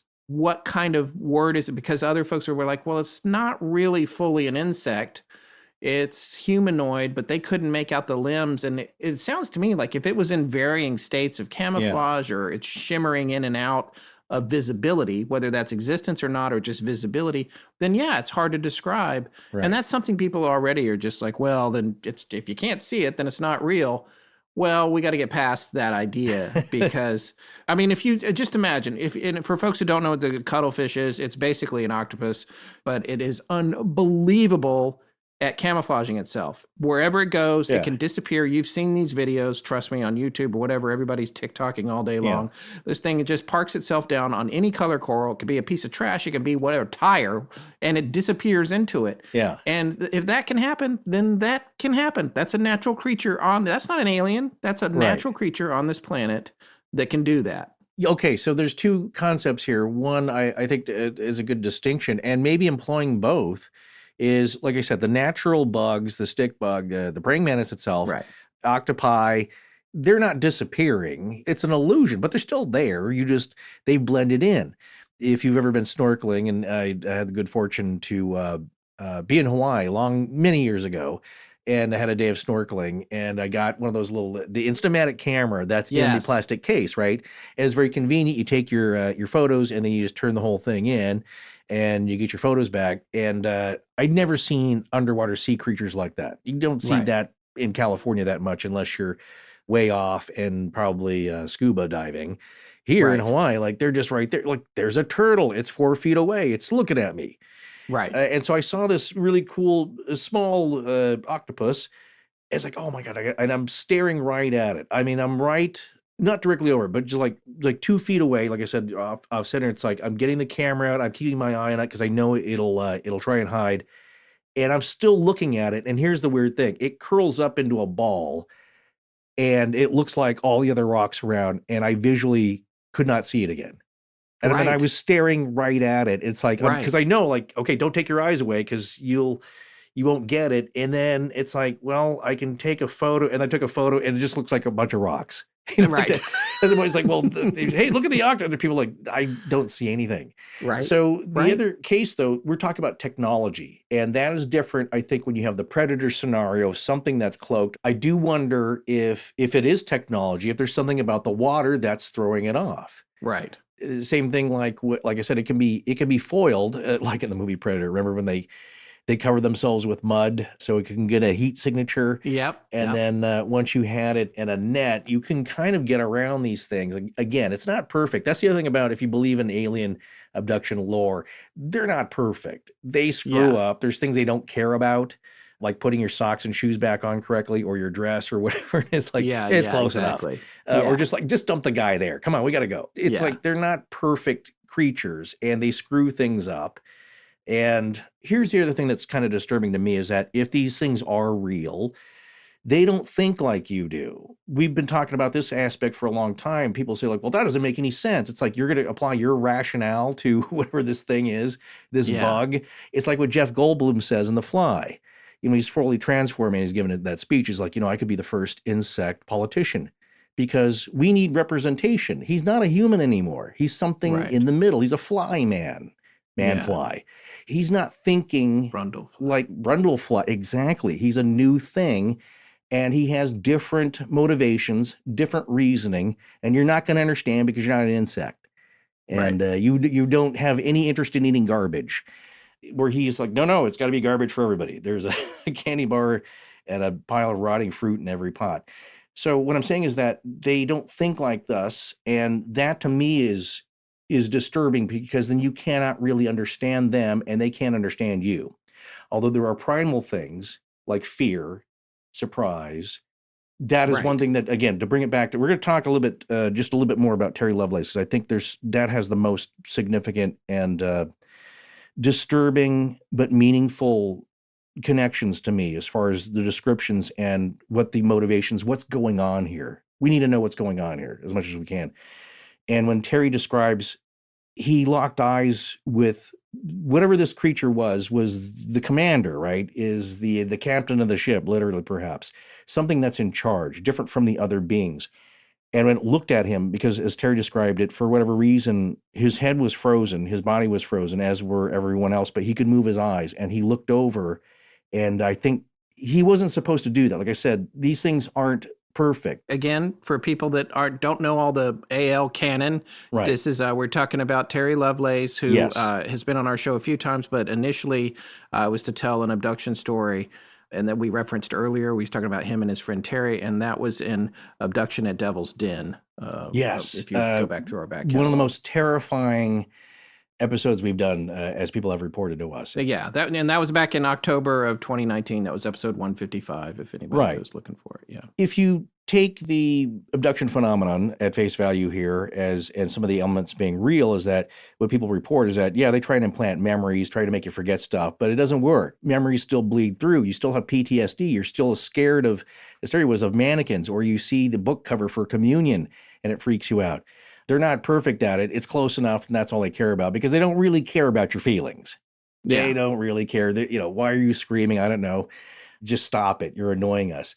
And when Terry, and again, I think he wasn't supposed to, believe me the story, he wasn't supposed to be able to move his eyes. He was supposed to be in a somnambulistic state. He looks over at this thing locks eyes with him, and it knows. It's like, oh, you're awake, eh? And like that, he's downloaded all of Terry into his bug brain. Like I said, just info suck, download this, everything that you are, every hope, every fear, every secret you have, every interaction, your entire life. And it also, like a computer or Chat GPT, processed it in a second and knew what you're totally about. Now, here's the thing. It may not understand you as a human being or care. And I asked Terry, what sense did you get from that thing? Was it an exchange of like I said, now I know, or again, another movie reference, folks, Bill Pullman in Independence Day, where he knew what their plans were, was just, they're a parasitic civilization. They're here to suck the earth dry and move on. I remember him saying, if I was correct about this, and it may be in the interview, is that it was just indifference. It just didn't, I don't care about you. We've got a mission to do here. I don't care about you as a person. When we're done with you, we'll dump you back. But it did not care. It wasn't fear. It wasn't anger. It wasn't like, oh, you can see, how scary. We got to deal with you. Or let me show you our secrets now, as Richard Dreyfuss gets to experience. It was just like, get back in line. Well, that brings me to another story here that I want to share. And this one, I'm going to the source on this. This was posted on Lon Strickler's site. The source here, in full disclosure, is the Daily Star in the UK, which I know everybody's like, well, you just might as well be reading from the Inquirer. And I know, we might as well. Well, hey, listen, are the facts the facts? Are they the same regardless? Listen, pay attention, as I say, to the messenger. It's a consideration, but the bigger consideration is the data. What's being said here? Well, this is an interesting story. This was published on January 30th of 2021. The byline is by Bernie Torre, or Tor, Torre.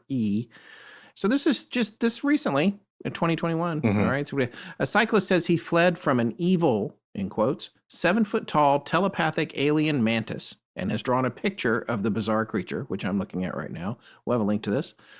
Paul Froggatt, 26, likened his terrifying ordeal to a spider eating a fly on a David Attenborough documentary. Ooh. The shaggy-haired warehouse worker insisted he was not on booze or drugs as he shared his sketch of the ET with the Daily Star. He told of how he fled after stumbling across the creature as he cycled home through woodland in Warwick. Again, we're across the pond here. Paul said, "It sounds crazy, but I felt I could sense its feelings towards me, and it was just like pure alien hatred." You know, when you're watching a David Attenborough documentary and you see a spider eating a fly and just a malevolent sense of evil? And then he's got this sketch that he drew. That's a pretty good sketch. And it is bipedal, but it does have insect legs. He said he was forced to quit his job after skeptical colleagues dubbed him the Mantis Man of Warwick. Paul added he had been left traumatized and now struggles to sleep after cycling through Oakwood and Blacklow Spinney shortly after finishing a 12-hour shift at a dog food warehouse on July 16th last year. He said, on a Thursday morning at 5 a.m., I was cycling home from work and I saw something odd in the sky. It was a glowing orange sphere just hovering on the horizon. At first, I thought it must be Venus or a satellite, but it seemed to be much closer than either of those things. I'm going to add, by the way, there's a picture of this, and it's pretty clear what it is. And it wouldn't be hard to fake, but it is. Right. The object is there, and the sun, you can see the sun coming up, and the reflection of the sun lines up with this object in the sky.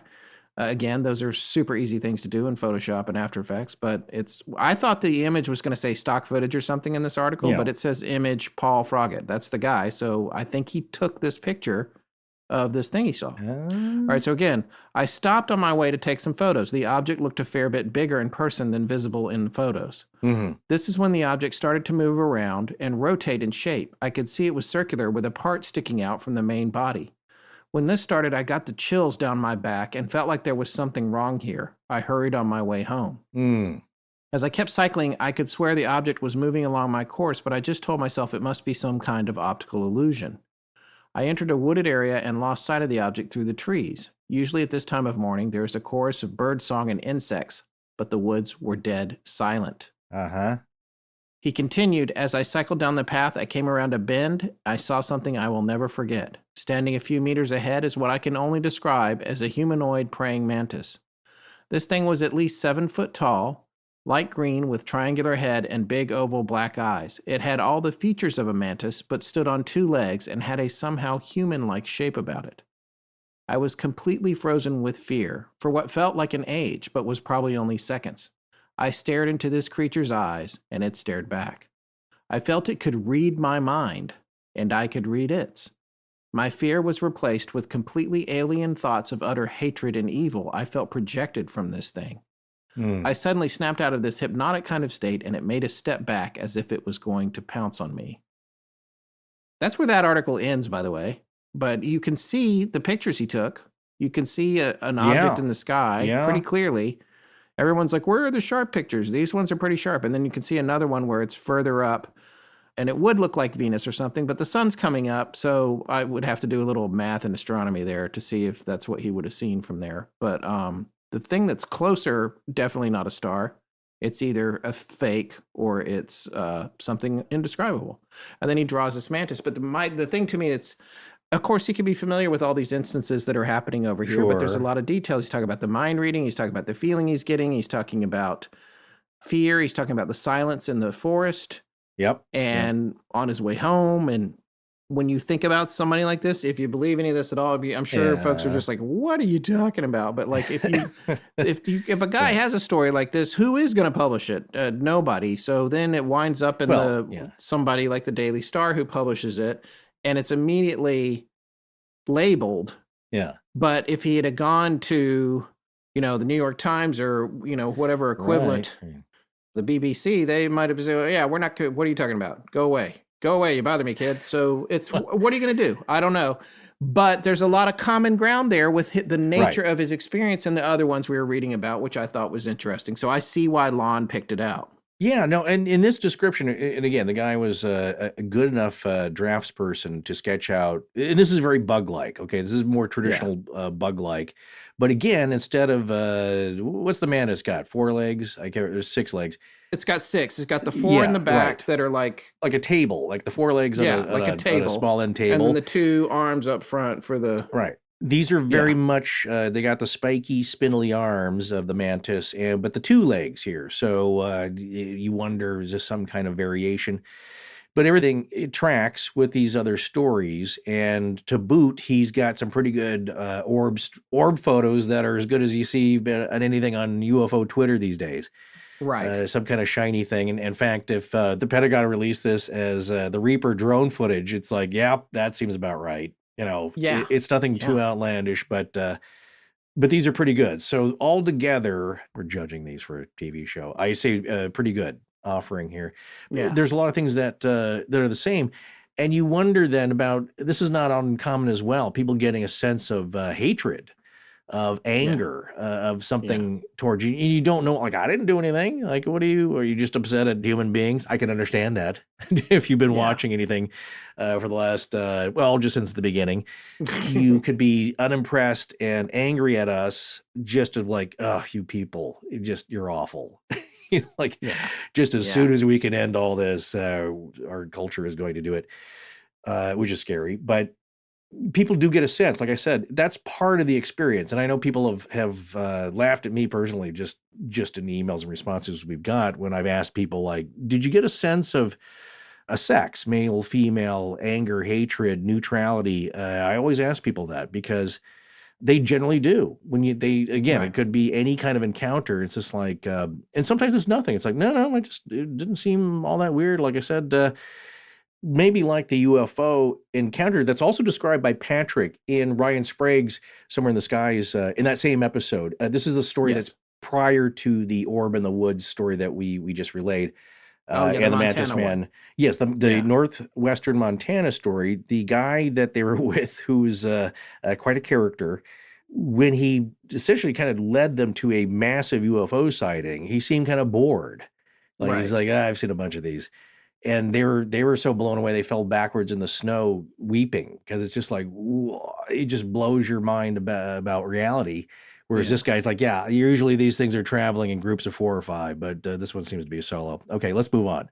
Yeah. And it's just your perception. And most people, again, I think, depending on your mindset, some people just are not wired for this. And it totally unhinges them and it ruins their lives.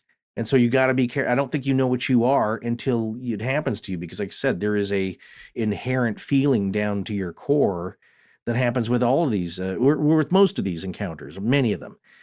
And you don't know what it is until it happens to you. And you think you go, it's like the guys who, there's a handful of stories of people that wanted to go on to Skinwalker Ranch. And one guy was like, I'm going to meditate and commune with the vibes here. Goes out there, takes off all his clothes. 5 minutes later, he's running, screaming out of the place. Yeah. Because he thought this was something else. This is not a yoga retreat. Yeah. There's something weird here, and it can mess with your mind. So I don't know what we have here, but to your point about photos and who's accepting them and how they're presented currently in our modern day here, I think it depends on how old it is and what publication is doing the presenting. And I'll explain that in a minute. There was another forum that was really prominent on this. And I think this forum was kind of the center or the nexus point for this story or these stories going viral and Lon Strickler getting interested. Also, the production company getting interested from Monsters and Mysteries in America, because all of the comments are on this forum. This is back from 2011 and 12. You can see everything unfolding in this comment thread. I want to just read this entry. This is from Hackettstownlife.com. And the headline says, Mantis Man sighting on the Mekong. That's M''Cong. Mm-hmm. And then it's ellipses, and then it says, this is no joke. This is what the person posted. I like a good story like anyone else, but my friend told me a story today that was so profound that I felt the need to share it with the rest of the town. Now, Hackettstown, by the way, is right there. That's right where this is at. Mm-hmm. It's just like 10 minutes outside of town to get to this location. This friend of mine who told me this story is a very successful businessman. Deep into our conversation today, he started tearing up uncontrollably and told me he had something to get off his chest that had been eating at him for some time. I hope you're ready for this, because I wasn't. Apparently, about a year ago, my friend and his brother were down at Stevens State Park fishing right around dusk. During this time, while his brother was roughly 50 yards downstream fishing, he said he felt this strange vibration in his right ear, and from that he turned and looked to the right. When he turned and looked to the right, he said he saw this 6 to 7 foot praying mantis-looking man, just standing there and unable to believe that he could see him. He said the creature was black and gray, and to be quite honest, the way my buddy was telling this story, I was having a tough time. I know he saw this thing because I could see it in his face. Anyhow, we Googled praying mantis man on Musconetcong right after that, and it turns out my friend is not alone. I can't even emphasize enough how bad my friend was crying today over what he saw. So that link that he puts, that's Lon Strickler's link about pre-existing stories dated from July of 2011. And then you start to get all these comments. Oh, this is up there with Bigfoot and the Loch Ness Monster, and other folks who are, of course, incredulous, like comments on anything. Oh, this must have been a slow day at work. You know, local business owners are going to do great once this gets out. So there's that whole thing. Yes. But then as the thread continues to go, you see the producers getting interested, Long, Strickler getting interested in having more information. And there's another comment from the original poster from the OP. He wrote, coincidentally, I just happened to run into the teller of this story as I speak while out to dinner with my wife. I told him that I posted his tale on the local forum. After freaking out, he saw how some people actually believe him. Now, when it comes to something like this, I would never denigrate either of our credibility, but I just had him tell me the story again. And if he's not telling the truth, he certainly believes he is. Needless to say, and incidentally, he's freaked me out all over again. He actually just admitted that he wet himself during these 3 brief seconds, and he sat down in the water so his brother didn't think he had crapped his pants. I'm happy some of you take this to heart, because on the karma which I live by, whether this guy saw this being or not, he is telling the truth, a truth he believes wholeheartedly. So it just keeps going. Comments are positive and negative. It comes back and forth. Some people are, of course, it was a blue heron at dusk. That's your deep dive on that. Yeah, it was a blue heron at dusk. Sandy H. Crane. Yeah. So the comments keep coming in. Lon gets in there and he's like, look, I would like to talk to any witnesses. Another guy's like, I'm a producer for Monsters and Mysteries. I would like to talk to some witnesses. And then the last post from the OP that I would like to share said this: I have to admit, I do feel a little strange about sharing this story from yesterday. Honestly, I've been trying to talk myself out of believing this friend of mine told me and how worked up he got over it. Please know I didn't do this to spin a yarn that would take on a life of its own, or am I trying to make a story out of this or anything of the sort. The only reason I shared it was because after hearing this wild tale, I Googled it and found Lon's article, which pretty much floored my friend and pretty much knocked him out of his chair. There were just a few eerie similarities, and the fact that the other story he's referring to took place on the Muskie just made it all the more bizarre. I keep trying to envision whatever it is that this friend of mine saw. To be truthful, one second I find it to be silly rubbish, and the next second, when I close my eyes and really envision what he outlined for me, I find it remarkably unnerving. As always, people believe what they want to believe, and I'm still not quite sure if I really believe this, but just to reiterate, this friend of mine was downright spooked. And the fact that he admitted the embarrassing fact that he wet himself upon seeing this and all the tears mixed into yesterday's tale, he must have seen something, whatever it was.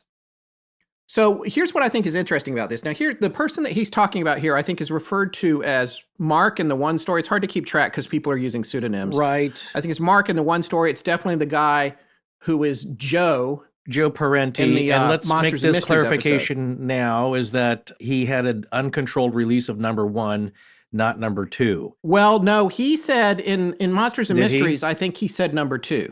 I think Okay. he basically said all of his functions, which Well, generally for me, sure. I think is, let's not get into that. But anyway, No. Nothing makes a difference. He didn't Yeah. seem like, he's like, Right. no, this is what happened. I mean, that's how scared I was. And I'm just saying, when you watch him tell it on Monsters and Mysteries, Yeah. we've seen a lot of stuff. We've learned a little bit about the tells from lying and people not telling. This guy definitely believes what he's talking about. When you see him, you just know it. Right. It's like our friend Gled says that just retired from Scotland Yard. He knows how to look for that stuff. He actually took courses on lying, or was he teaching the courses? I can't remember. Eventually teaching, but yeah, and it has several different names. It can go by. BASS is one, BASS. Yes. Interesting tics that people do uncontrollably, subconsciously. Like one is that if you see them like tapping their foot, right, or they're bouncing their leg, Yes. sometimes that will correspond to an increased heart rate, which means they're probably trying to hide a lie. There's little things that Yeah. you can tell, but now they have different techniques. What was the other one? Oh, somebody's retiring from the system that I think it's a lot like the Voight Comp test from Blade Runner, where Yes. it analyzes Yeah. your iris and pupil dilation and uncontrolled responses just from your eyes, I believe. That's fascinating, because the other thing, and I think we mentioned on the show before too, and because I had asked Gled about this, is that somebody had come out with a very simple way to defeat a lie detector. Mm-hmm. And the method was to essentially, while you're talking, it is to flex the muscle in your sphincter over and over.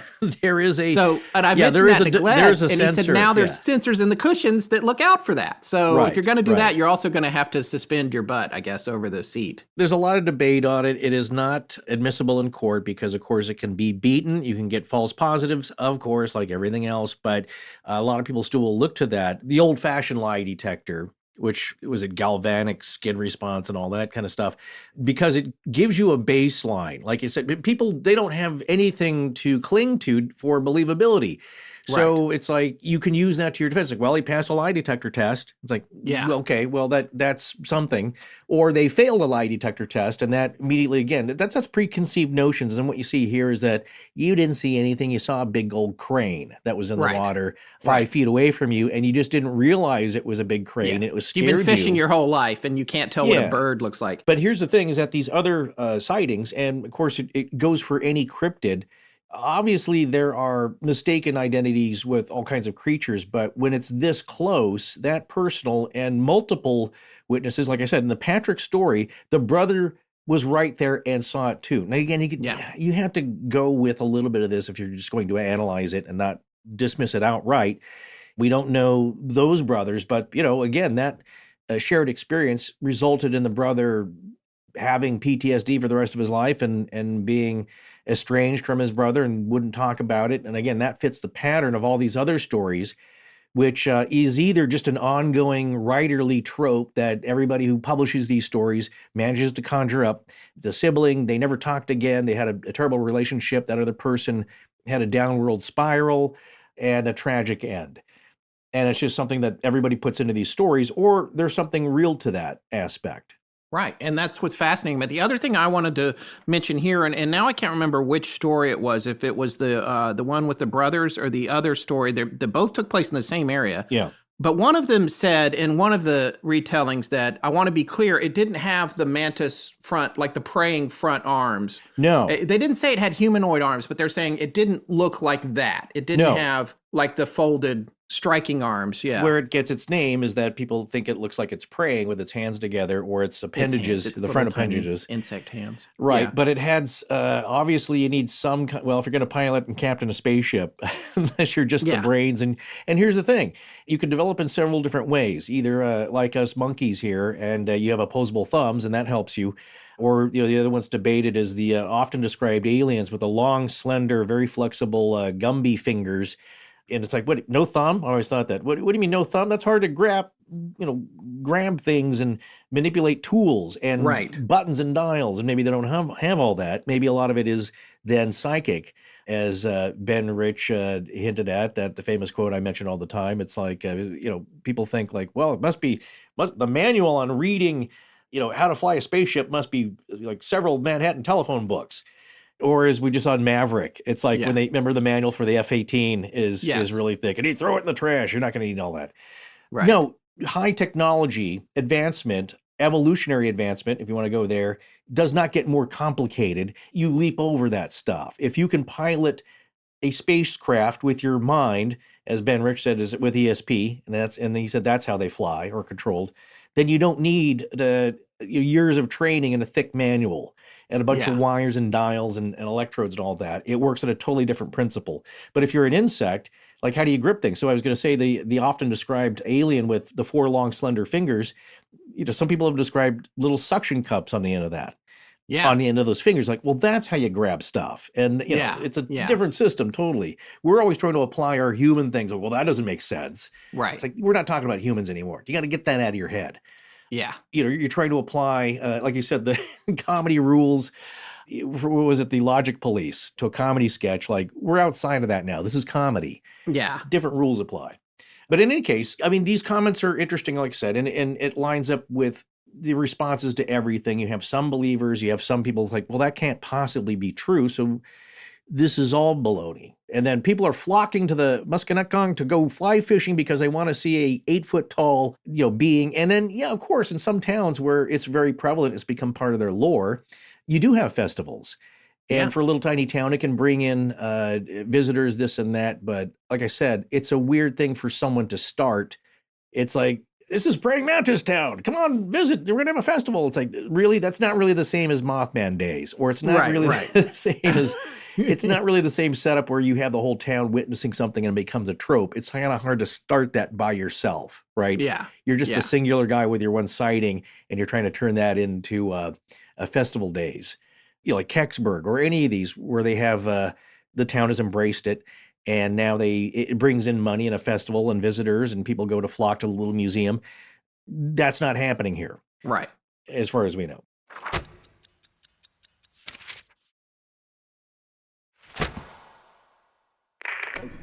Hi, I'm Heath Bennett, and when I'm not hunting for non-cryptid or cryptid animals, I'm listening to Astonishing Legends with Scott Philbrook and Boris Burgess.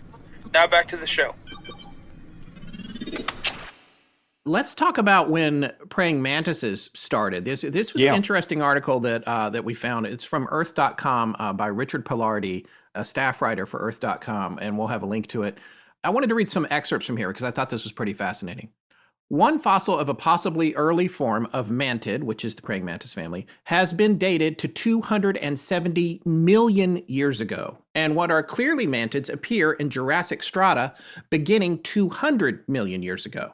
They began to diversify into the multitude of species we see today some 60 million years ago. The fossil record, however, is somewhat patchy. What is known is that they belong to the Dictyoptera, a group that also includes the roaches and termites, early forms of which emerged some 300 million years ago during the Carboniferous. The ancient rock art of the Southern African San people, that's S-A-N, depicts half-human, half-mantis creatures, some of them perhaps representing a trickster god analogous to Anansi. Mantises were depicted in the ancient Egyptian Book of the Dead as deities, bird flies who led souls to the underworld. Similarly, they appeared in ancient Sumerian texts as a sort of necromancer figure. They merited mention in the idols of the Greek Theocritus, and in fact, mantis is the Greek word for prophet. These beautiful arthropods also graced the surfaces of Roman coins and fought in arenas like cocks for the amusement of the Chinese. Chinese proverbs are full of references to mantises and their undaunted courage in the face of larger adversaries. Anyone who has seen the remarkable wing displays of threatened mantids can attest to the veracity of this characterization. They certainly don't go quietly into that good night if you make the mistake of picking them up. And I have a video to prove that, by the way, which I will post with this show, even though it makes me look like a complete idiot. All right, here's another section, and I'll be done with this article. Their remarkable compound eyes, which each boast some 9,000 ommatidia, allow them to see in 3 dimensions. These capabilities are bolstered by the presence of 3 ocelli, or simple one-lensed eyes, on their foreheads. The ocelli are often larger in males and may be totally absent in females for reasons unknown. Their acute vision supplements a remarkable reflex system which allows them to extend their forelegs and grasp prey in an astounding 50 thousandths of a second. Their strangely humanoid arms are, however, not unique among insects. Raptor-like claws have evolved in at least 3 other groups of insects, including the mantispids, the assassin bugs, and some flies, testifying to the efficacy of this mode of prey capture. The rapacious predatory tendencies of the mantises have brought them into the news of late due to their tendency to stake out hummingbird feeders and devour the hapless sprites as they go in for a sip of nectar. By the way, there's videos all over the internet of them eating much larger animals, like eating hummingbirds, attacking lizards. They're amazing predators. But the other thing that I thought about with this, when it talks about the 50 thousandths of a second to strike, first of all, that's how fast that one ran up my arm. Secondly, I remember that Radiolab show they did on the mantis shrimp. Oh, yes. Which I don't know if there's any species relationship there, but it's one of the fastest moving animals in the animal kingdom, if not the fastest. It can strike faster than a bullet is fired, I believe. Well, yeah, pistol shrimp is also another name for it. And and the weird thing is underwater, the movement is so fast, and you can probably remind me that they create a plasma bubble, which heats up to like 5,000 degrees. It's something, just amazing, astronomical, which is meant to shock prey, right? So they stun the prey with a quick movement, and I can't remember the term, but basically the explosive action creates a condition that will stun a fish, and it's kind of zapped, and in that moment they go after it. Right. But everything aside from your top apex predators like humans, and in this case we may be prey for the mantis, or at least things to be examined by them. In this case though, mantis can also be prey and have developed defenses which have been studied. So in thinking about this, of course, Scott and I started searching for scholarly articles on how insects may have evolved into 7 to 8 foot tall, sentient, mind-reading, psychically probing, spaceship flying, bipedal or multipedal. Well, the spaceship part, that's pure speculation. Okay. Well, we'll see in a minute here, Yeah. sir. How does an insect evolve into something that, okay, let's take this because it seems to be the common thing we've heard so much about tonight. Read your mind. Yeah. Now, what we've already discussed is that animals can pick up what you're thinking. You know, there's studies now that say your dog knows what you're thinking. When you say "I love you" to your pet, there are physiological and emotional changes in the pet because they may not understand the word. It's a complex but simple emotion. They certainly feel it, but for humans, of course, love can be a much more complex emotion, and they pick up on that your pets know. Like horses can understand if you're afraid or you feel uncertain. That's why they say you should always present that you are in command. Otherwise, like, oh, you're not in command? Well, then I'm going to take control. And that's what they say about wayward dogs acting up, is that, hey, this is a pack family situation here. If you're not going to be the leader of the pack, then I'm just going to go bananas. Right. And there's a lot of people who don't know what to do. It's like, well, I want to be nice. I don't want to be, I'm not that kind of person. It's like, well, then they're going to take control. Same thing with children. So in this case, though, with a praying mantis, it is something that also can be eaten. And this paper, my point being is that we didn't find many papers, if at all, with our cursory research that pointed to the evolution of a bug into a sentient, controlling, predatory, scientific being, let's say, equal and superior to humans. There you go. But there is one paper here talks about that presentation, which you just mentioned here. And this is from the Royal Society, the Platform Publishing Journal papers. This one's called The Evolution of Startle Displays, a case study in praying mantises. Well, there you go. So they're saying mantises, not manti. I'm going to stand by my manti. But manti, octopi, stand by your manti. I like startle. What is it? Startle displays? Yes. Well, here's what the writing that abstract down. I like says. that. And this paper's by Marta Vidal Garcia, James C. O'Hanlon, Gavin J. Stevenson, and Kate D.L. Umbers from 2020. So it's fairly recent. Anti-predator defenses are typically regarded as relatively static signals that conceal prey or advertise their unprofitability. So it's either, what they're saying here is, I'm trying maybe to explain as we go along, is that anti-predator defenses, so it's something being afraid of being eaten, usually thought of as being not immobile, just like a stance that either disguises you, hides you, or signals to the predator that, like, you don't want to eat me, dude. It's going to be a bad lunch for you.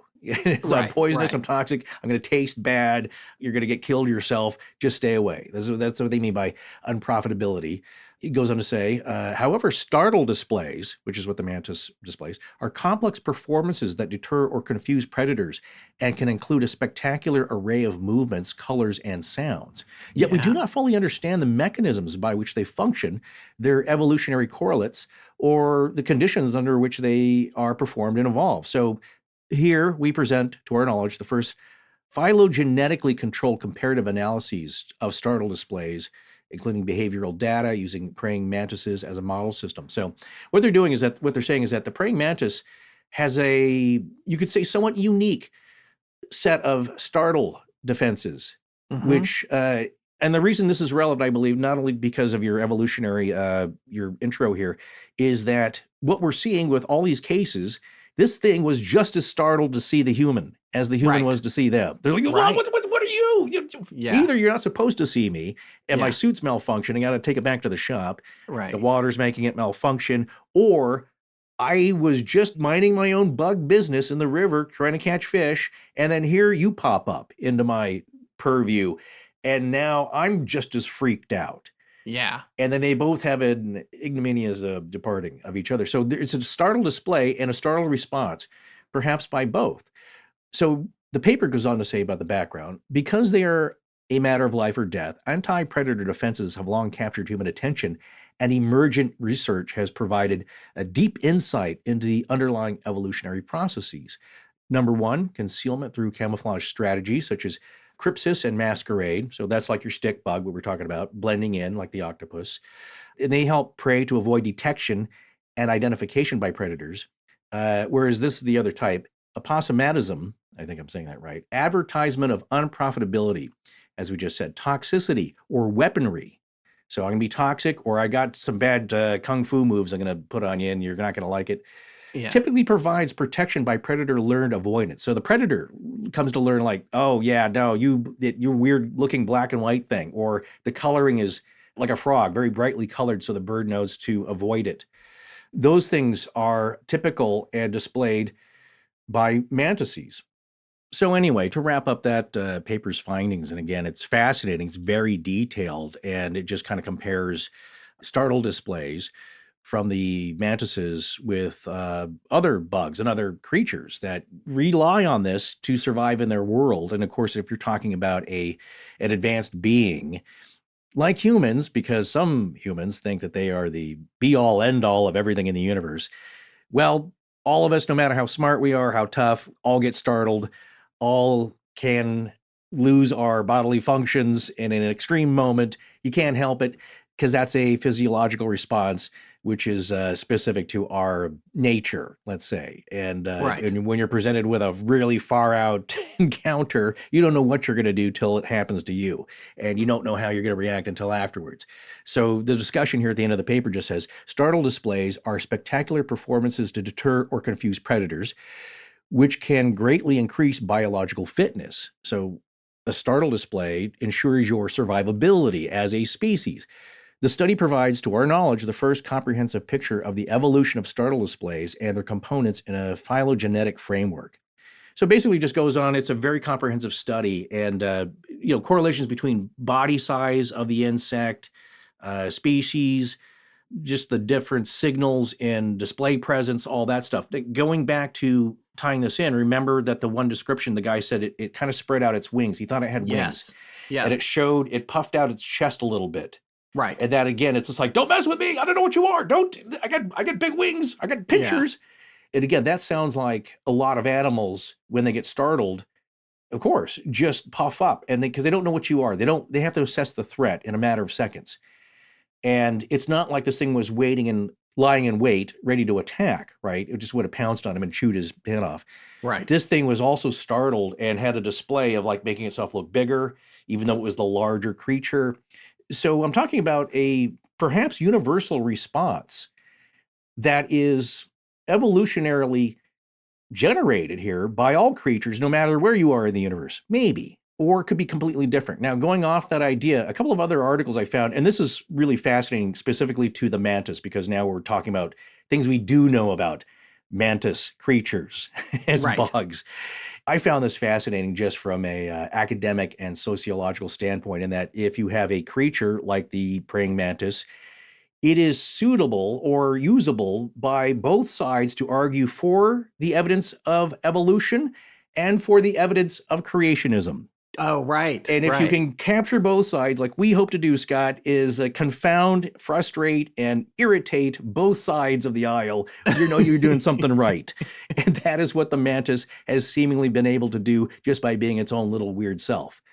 So first off is that this praying mantis is an argument for, or an example, it's proposed, for the existence, the reality of evolution, is in this paper by Suzanne Joachim, Mandeep Grewal from Butte College. And this is all part of a larger set of papers, I think, on biology under Libre texts. We'll have that link, of course. This is section 4.3, Evidence for Evolution. And I'm just going to mention basically what they're saying here in this paper to summarize is that, you can look at a picture of a horse from the 1800s, right, 1848, and it hasn't really changed much. You can recognize it as a horse. But if we go back through the fossil record, and what's talking about is how do we get this evidence for evolutionary development throughout the millennia, the millions of years it takes, for animals to evolve from simple creatures from other planets. Well, we have evidence from fossils. That's what they're pointing out. If you take a look at horses, they were really tiny when they started out, about the size of a fox. And then now they've grown over the, by conditions of food, weather, geology, they have grown into the size they are now as successful animals. And of course, we've dominated them and ride them around and put funny hats on them, like how do we conquer all animals that become somewhat pets and are useful to us. But specifically with the praying mantis here, they go on with these different sections. Okay, so you have fossil records you can point to for the evidence of evolution. You have evidence from living species, which is what can we look at creatures now and determine from them currently. You can have comparative embryology, vestigial structures, which is what no longer is useful to an organism that we believe that they used to have, Like the Right. whale, why are the if they're a mammal, why are the nostrils on top of their head now? Because it fits for swimming. It's much better than being on the front or the bottom. You can compare DNA. You can have evidence from biogeography, but we're going to look at specifically, just quickly here, what they have in the paper under their section of comparative anatomy. And what it says is scientists can learn a great deal about evolution by studying living species. They can compare the anatomy, embryos, DNA of modern organisms to help understand how they evolved. And just here by this little figure, they explain what comparative anatomy is as opposed to homologous structures and analogous structures. So they say comparative anatomy here. They take a look at cats, whales, praying mantis legs, and boatman and water boatman flipper legs, a little insect that is comparable.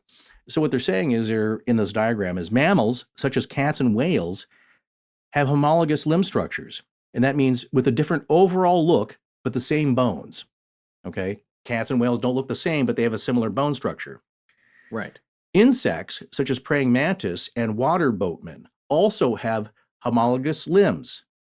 Cat legs and praying mantis legs are analogous. Okay, so that means they look similar, but they're different from evolutionary lineages.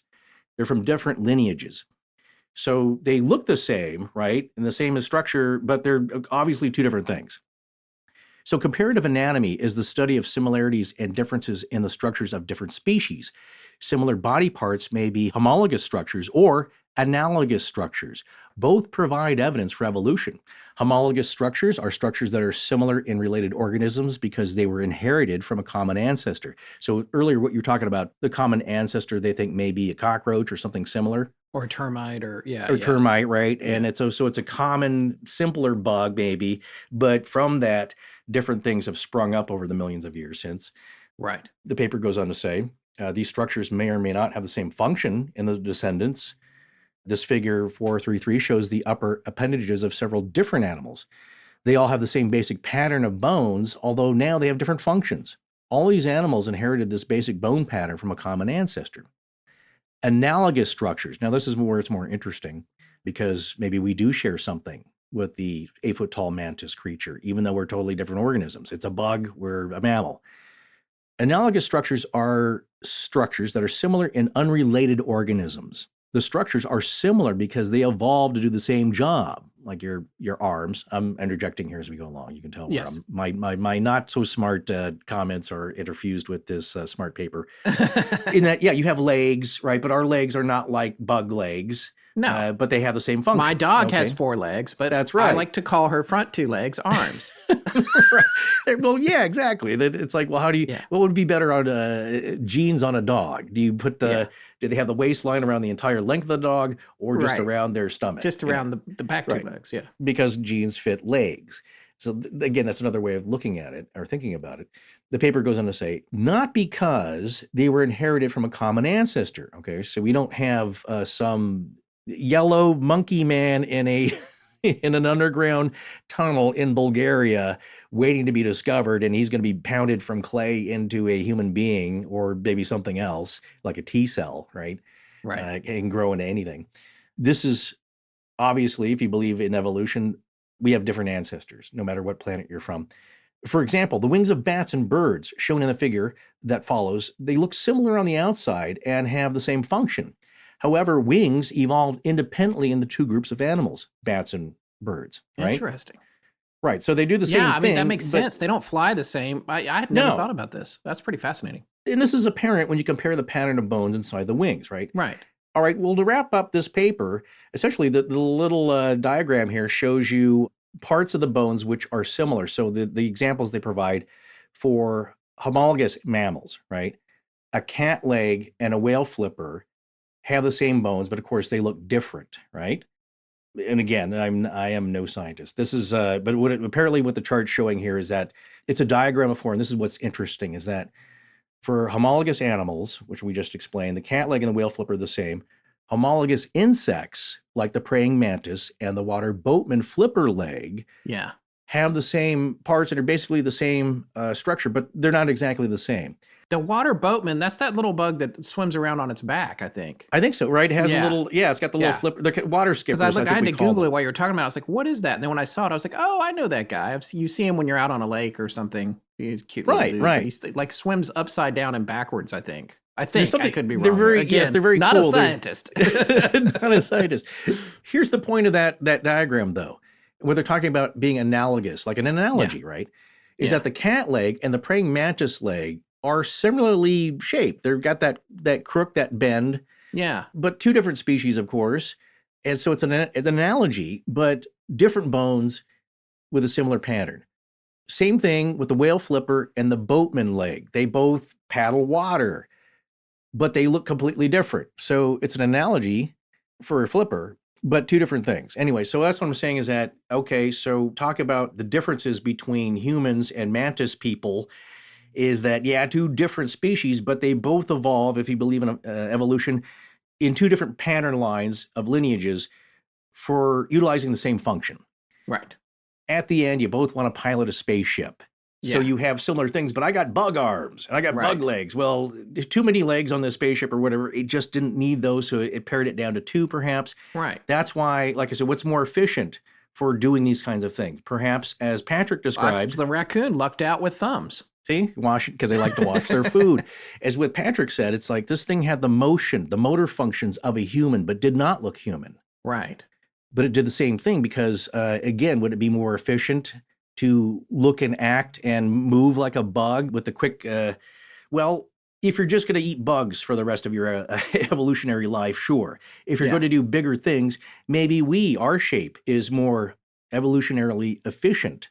Yeah. So that's one idea. Now, here's the other interesting, getting back to eyes. Okay. So, and this is what's funny is that, okay, and you can take your preconceived notions as you will from the source of this article, which is from the Institute for Creation Research, the ICR.org. So you know what their stance is. Yeah. 3D praying mantis vision confounds evolution. And this is from, this article is written by Jeffrey P. Tompkins, PhD.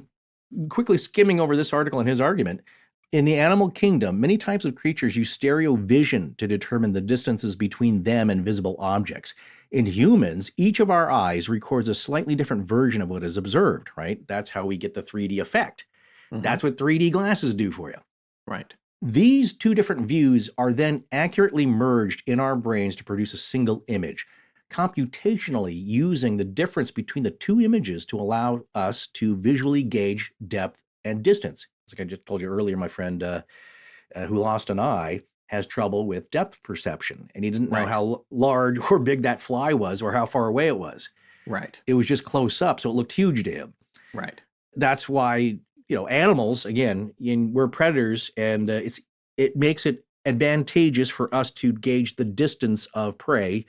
So our eyes are in the front of our heads. This is me talking. Yes. Animals who usually get preyed upon have eyes on the sides of their heads because they need to see what's coming at them. Right. So the difference here in mantises is, as this paper says, this process, referred to as stereo vision, isn't unique to humans. Animals like monkeys, dogs, bats, cats, and horses also use it. Interestingly, in the vast world of insects, the only creature to have stereo vision is the praying mantis. It's already got a leg up on the rest of you bugs. 4 legs up. Well, 6 legs. And I meant 4 when I said 4 just then, before the emails come in. I meant the mantis has the 4 legs on the ground and the other 2 are up in the air. So that's what. Right. Well, that's really, it's got 2 legs up. It's got 2 legs up on it. There you I just an digress, extra set. Well, Dr. Tompkins goes on to say, this is a big conundrum to evolutionists because all other types of insects have eyes on the sides of their heads. And I think maybe arachnids are counted differently. That's an argument. Well, that's not an insect. Technically. No, not really. Right. Like scorpions. Technically not a bug. Right. And there are rules for that. A visual setup, which requires a completely different type of neurological processing system. So when you have eyes in the front of your head and stereo vision, your brain needs to work in a totally different way than if your eyes are on the sides of your head, is what I've boiled this down to. He goes on to say, evolutionists believe all the different kinds of insects evolved from a common ancestor over 550 million years, as you were saying, and that cockroaches and mantises diverged from a common ancestor about 200 million years ago. But no creature intermediate between a mantis and a cockroach has ever been found, either alive or in the fossil record. Fossil mantises, encased in amber and alleged to be up to 128 million years old, are clearly distinguishable as mantises and show no signs of evolving from a cockroach. It's its own thing, maybe, or maybe it's from another world. Yeah. I just blew the lead on that. Sorry. No, that's all right. Maybe that's what was in the Kira object. It could be a little praying pilot. That's mantis. what I was thinking. It's like, you poured coffee on me, you jerks, or hot water. These dang kids goofing around, messing up my my little house. But he liked to play with them. It's you put me in the bag, I'm going to escape. The paper goes on to say, now this is interesting because this is what you were talking about with vision and in an experiment, which highlights and elucidates this idea. In this new study, researchers actually created tiny little insect glasses, and they're very hip looking. If you look at the photo, very, maybe like something Prince would wear, purple, and I think one's green. It goes on to say, they created these tiny little insect glasses and glued them to the heads of mantises with beeswax. And there's also a link to a YouTube video. Then they show the insects specialized movies that mimic the presence of tasty moving prey. The image trickery was so good that the mantises would attempt to snatch up the imaginary prey. So they believed what they were seeing. By using specialized dots in the images and measuring the mantis's response, it was determined that the mantis version of stereo 3D image processing was completely different than humans or other animals. Okay. My point here, they're their own thing. Unlike humans, who can sense the details of individual objects in static pictures based on the perception of depth, right? You can see in a photo, like, that person standing next to the Jeep it's not a Jeep man. It's like, he's a different thing standing in front of this other objects, where we talked about this scenario a long time ago. I had friends that went on a safari in Africa, and they were all on an open top Range Rover. There's like 6 people, and they were taking photos. And they came up on a pride of lions, and the guy says, "Oh, be very careful now. Just don't move. Just be very silent. You can take photos. Don't move. Don't start flapping your arms." And my friend said, "Well, why?" Because then the lion is going to notice, like, hey, you're not just a giant animal with big, round, red, round rubber legs, whatever, like 4 big, round donut legs. You're a bunch of different animals standing on top of this other structure, and you might be tasty.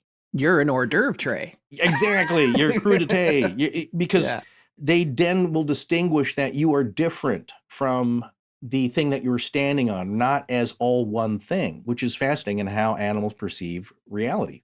Yeah. Okay, so going back to what the paper says here, unlike humans who can sense the details of individual objects in static pictures based on the perception of depth, which is what I just said, the mantis is only concerned with sensing the parts of images that are actually moving. Amazingly, the overall image can be completely different in the right and left eye. You can look at 2 different pictures with each of your different eyes. But as long as the part of the image that is moving is the same, this is what the mantis zeroes in on, something humans cannot do. As it turns out, this unique form of stereo image processing is especially useful at neurologically processing targets of prey moving at very high speeds, which is common to the rapidly flying insects that many mantises feed on. So if you believe, and again, I'm not making an argument for evolution or creationism, but it's a skill that they have, which allows them to be very efficient predators, as opposed to, and also doing their dance. So they're a creature unto itself, perhaps. The article concludes, not only is this type of image processing unprecedented in the alleged insect evolutionary tree, but apparently unknown in the entire animal kingdom. This amazing system of high-speed stereo image processing and the myriad of cellular components underpinning the system are irreducibly complex. We don't understand it. It's so complex. And it's the only thing, apparently, he's saying in nature that does this. That's my interpretation. And the last paragraph goes, these numerous examples of unimaginable complexity found in nature are death to evolutionary theory that claims complex traits can somehow emerge bit by bit.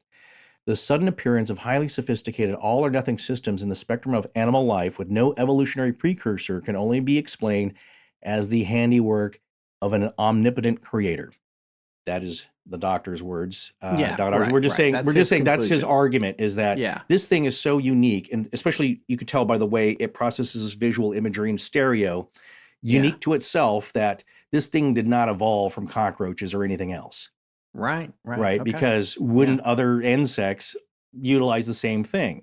Right. Because it's so efficient. Well, there you go. So just an insight into how irreducibly and complex. independent development. That It's is a- exactly it's an what I'm outlier. getting at. It's an Right. outlier. Yeah. That's exactly what I'm getting at. Yeah, it's fascinating. So as I wrap up my section here, what you said earlier about respectable papers don't tackle these kinds of stories, and it's understandable, unless you're the Star, the Inquirer, the Weekly World News, all that. They don't take it seriously. And I said earlier, well, it depends on how old they are and who's doing the talking and the discovering and the presenting. Right. When you say how old they are, you're referring to the evidence, not the source. Yeah. No, if you're a guy that last week took this with a cell phone and claims it's real, or was chasing you down the street on your bike, you're not going to get a whole lot of coverage from, let's say, the more academic-minded outlets. Right. And you might be thinking, okay, this is all some new fandangled creepypasta kind of story. It happened, just occurred when the internet popped up, right? This is all baloney. People are just trading stories. Hold on then, because we just found an article from the Smithsonian Magazine from correspondent Catherine J. Wu, who we've mentioned before, I believe. We've great writer. She's done some other, perhaps with Nazca, maybe. And this article is called "Possible Half-Human, Half-Praying Mantis Carving Found on Ancient Rocks." The subtitle: "The puzzling glyph, which bears some resemblance to the, quote, squatting man motif, suggests that insects have long held a place in human lore." Now, there's some interesting aspects of what's being claimed here, but first off, that everybody seems to be in agreement. It's Mantis Man. Right. Okay, so here's the short article here, quickly. A few years ago, researchers stumbled upon an unexpected find in central Iran. A strangely shaped glyph with a spindly body sporting 6 limbs, a triangular head, and 2 bulging eyes. Described as half-human, half-praying mantis, the curious figure, described in a paper recently published in the Journal of Orthoptera Research, still largely eludes explanation, but it may represent an insect-themed variant of the so-called, quote, squatting man, which is described here as a circle-heavy motif, which means that it's got a lot of circles in the artwork here, that adorns ancient rock faces found worldwide, reports Daisy Hernandez for Popular Mechanics. Not just culturally specific. This is found all over the world. Right. Which to me is significant. Or we're back to our common human dream that we all have, the same creatures, okay? First spotted during a series of surveys conducted between 2017 and 2018, the 5.5-inch long rock carving initially befuddled researchers. Eventually, however, it caught the attention of a team of entomologists and archaeologists who set out to give the glyph a proper story. Careful inspection led the entomologist to conclude that the carving likely depicted the head and grasping forelimbs of a praying mantis belonging to the genus Impusa, which is native to the region. That makes sense. It's raised and open. These buggy legs have been splayed out to the glyph sides to suggest a threatening stance. What we just talked about. Hinting perhaps that its creators had reason to admire or even fear the predatory insects, especially if they were 8 feet tall. That's me saying that. That's not the right. But again, it's that threatening display, the dance here. The rest of the glyph's anatomy was more mysterious, reports Hannah Osborne for Newsweek. Capping the figure's middle limbs were a pair of cross loops that reminded the researchers of a well-known glyph called the Squatting Man, featuring a human-like figure flanked by small circles. The unusually ubiquitous figure, scratched into rock faces across several continents, is so bizarre that one researcher has proposed that the circles represent an extreme aurora that may have streaked across the skies worldwide thousands of years ago. Now we're in Graham Hancock territory. Yeah, right. Unfortunately, not much can be said of the odd hybrid. Sanctions in Iran prevent researchers from radiocarbon dating the find, which, based on the site where it was found, can only be dated to the massive range of 4,000 and 40,000 years ago. Again, we're in Graham Hancock territory. And it just goes on to say, as the authors write in their study, the praying mantis has long held a special place in human lore, featuring even in the Egyptian Book of the Dead, where they served as deities that led souls to the underworld. Oh, I read that already. There you go, right? Yeah, scratching a rock thousands of years ago. The bug may have held a different meaning, which for now remains just as mysterious as its creators. So universal for the world here, image, combined with a squatting man or a humanoid more like figure. So it's still a mystery. But again, my finding on this, which is interesting, is that it's, at least by researchers, archaeologists, entomologists, that they are seeming to agree that it is a hybrid half man, half mantis, which is what we're talking about, which is 4,000 at least years old or up to 40,000 years old and universal around the world. And what does that mean? And for me, this is what I find the comparison as, is that you can take other things that we've talked about, the mysterious Aboriginal rock art of the Wangina sky beings in Australia, in the Kimberley region of northwestern Australia. Yes. And that dates back at least 60,000 years, maybe much older. And people say, you ask the Aboriginal peoples, and they're like, well, yes, that's what our ancestors called the sky beings, the star people, the sky people. And you will have, again, not a knock on that researcher, but say like, well, that's very sweet, but we know that, there's no sky people. That can't exist. So these are just mythical creatures, that deities. And I just find it so funny when people will come in who are not from there to tell other people what their legends mean to them. Yeah, right. It's like, well, no, this is what you mean. It's like, that's the whole thing. Don't tell me what I saw. It's not a crane. It's not an octopus. It was a praying mantis. I've seen those before. Right. So that's my little soapbox thing. But that's fascinating in that, you have these figures, again, like the Wangina, big bulbous white face heads, large bulbous eyes, big bulbous nose, do not look human, could be a dream. I mean, but a shared one. And you see these figures all around the world too. Well, so let's circle back a little bit here. We're talking about how long these things have been around. How sentient are they? Are they just biological creatures? Are they visitors from another world? If you believe any of this at all. One thing we want to go back to is episode 155 of our show, which was called Abduction at Devil's Den, where we had the guest on, Terry Lovelace. And he's actually been on a few times. He came back when he released a second book called Devil's Den, The Reckoning, which, as we mentioned earlier in this episode, is stories from folks who heard his story and said, hey, this happened to me, and it's got a lot of common ground. So we're going to play this segment from that episode. Here's the part to understand about this. That's an abduction story. The whole story is really fascinating. This picks up after he's had the experience, and he's talking about what he encountered inside a spacecraft that came down and plucked him and his buddy off of a remote mountain area in the Midwest. That's the setup here. He's explaining the different beings that he saw inside the spacecraft. And so I'm just going to ask Sarah to play this segment right here from episode 155. And there was a third entity there that I should mention, and that was the insectoid thing. Now, all the frightening things I witnessed, I would have thought that would have been the most frightening, but it wasn't. It was weird. It was just an odd experience. Because I remember I heard the woman screaming, and then there's a lapse. And then I heard Toby screaming, oh my God, no, no, no. And then the next thing I recall is I'm being levitated just from my feet straight up and onto this table. And I remember thinking that the table should be cold, but it's not, it's warm. And then I thought, oh my God, it's warm because there'd been a dozen bodies or more on this thing. And there was an insectoid thing.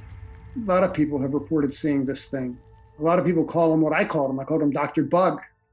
And it had a mantis head with two bulbous eyes with strands of fine hair. The eyes were multi-lensed. You know how a fly's eyes have multiple lenses? And there were bits of hair that stuck out between the eyes. Between the lenses. The lenses, yes, the individual lenses. And it had an insectoid type mouth. And I was screaming, and I remember that I would fill my lungs with air and I would scream as loud as I can, and I can't hear a thing. I can't hear anything. And that confuses me, so that makes me scream more. And then I realized that my screaming has annoyed Dr. Bug here.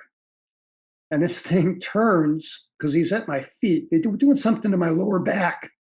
And I have early onset of degenerative spine disease that the VA graciously gave me 30% disability for. And I'm screaming, and it turns this big bulbous head and gets down close to my head, and I could hear him clearly in my head.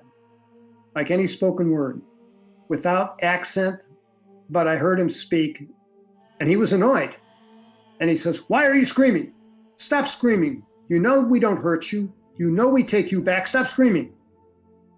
And he had this green-colored digit. And I always see him in my mind's eye with a lab coat on, but I think that's something my mind conjured up. And he reached over and he tapped me on the forehead, and I was gone, and I was out. This mantis creature, he didn't seem to be the one in total charge, or as you say, in control of the whole show. Was he more of a medical entity, or what do you think that his station was? My opinion has softened over the years in the passage of time. And initially, I wanted nothing more than to go back and shoot these things. And like I said, that's softened with time. And I honestly think that if I had an opportunity to sit down with Dr. Bug and have a cup of coffee or whatever, I think he'd say, hey, man, just doing my job. I didn't get any malice. And maybe that's why I didn't have this great fear of him. I had the greater fear of the guy that got in my head. That guy scared me. But yeah, Dr. Bug, I don't think was malicious, because were he malicious, he could have killed me easily. Terry actually came back to our show later to talk about his second book. And Forrest, you had a section from that you wanted to share, right? Well, yes, because this is also part of Terry's description. Now, to set this up for people who have not listened to those episodes, and I highly recommend that you do, they're one of our most popular two-part series because it's originally his book, Incident at Devil's Den, and then the follow-up, The Reckoning, which is unbelievably stuff that he thought was too outrageous to put in the first book. So he wrote a second book, but it's also a terrific book because there's about 50 anecdotes from people who wrote in after reading the first book saying, again, like Patrick, like, hey, this happened to me too. I got to tell you about this. And he sifted through those stories and put the 50 that he thought were the most significant, I think, and gripping. Oh, and to be clear, Patrick is relaying the story. It didn't happen to Patrick, but his friend, as was told to him. And then Patrick experienced his own thing weirdly in the woods with a bright orange light while they were with his dog. That's for another time. But in this case, I wanted to quickly read this section here from the second follow-up book because it's not just when he was with Toby, his friend, while they were in the Air Force, this happened. He recalls these screen memories and these happenings to him when he was a child. As with many abductees, this has been going on for their entire lives, and this also involved a Mantis Man. All right, to set this up again, I want to read this passage from Terry Lovelace's second book, the following up, called Devil's Den, The Reckoning. And as we just said, this was extra material that he was worried about putting in the first book because he thought, even though the first book is, yes, most people are going to think it's outrageous, and it is, and to his own admission, it is all outrageous stuff, but it's his testimony, his truth. So this second book, though, is more in depth about earlier experiences he had as a child that kind of pieced it all together, that predates, of course, his time in the Air Force and his time with Toby and their camping trip to Devil's Den.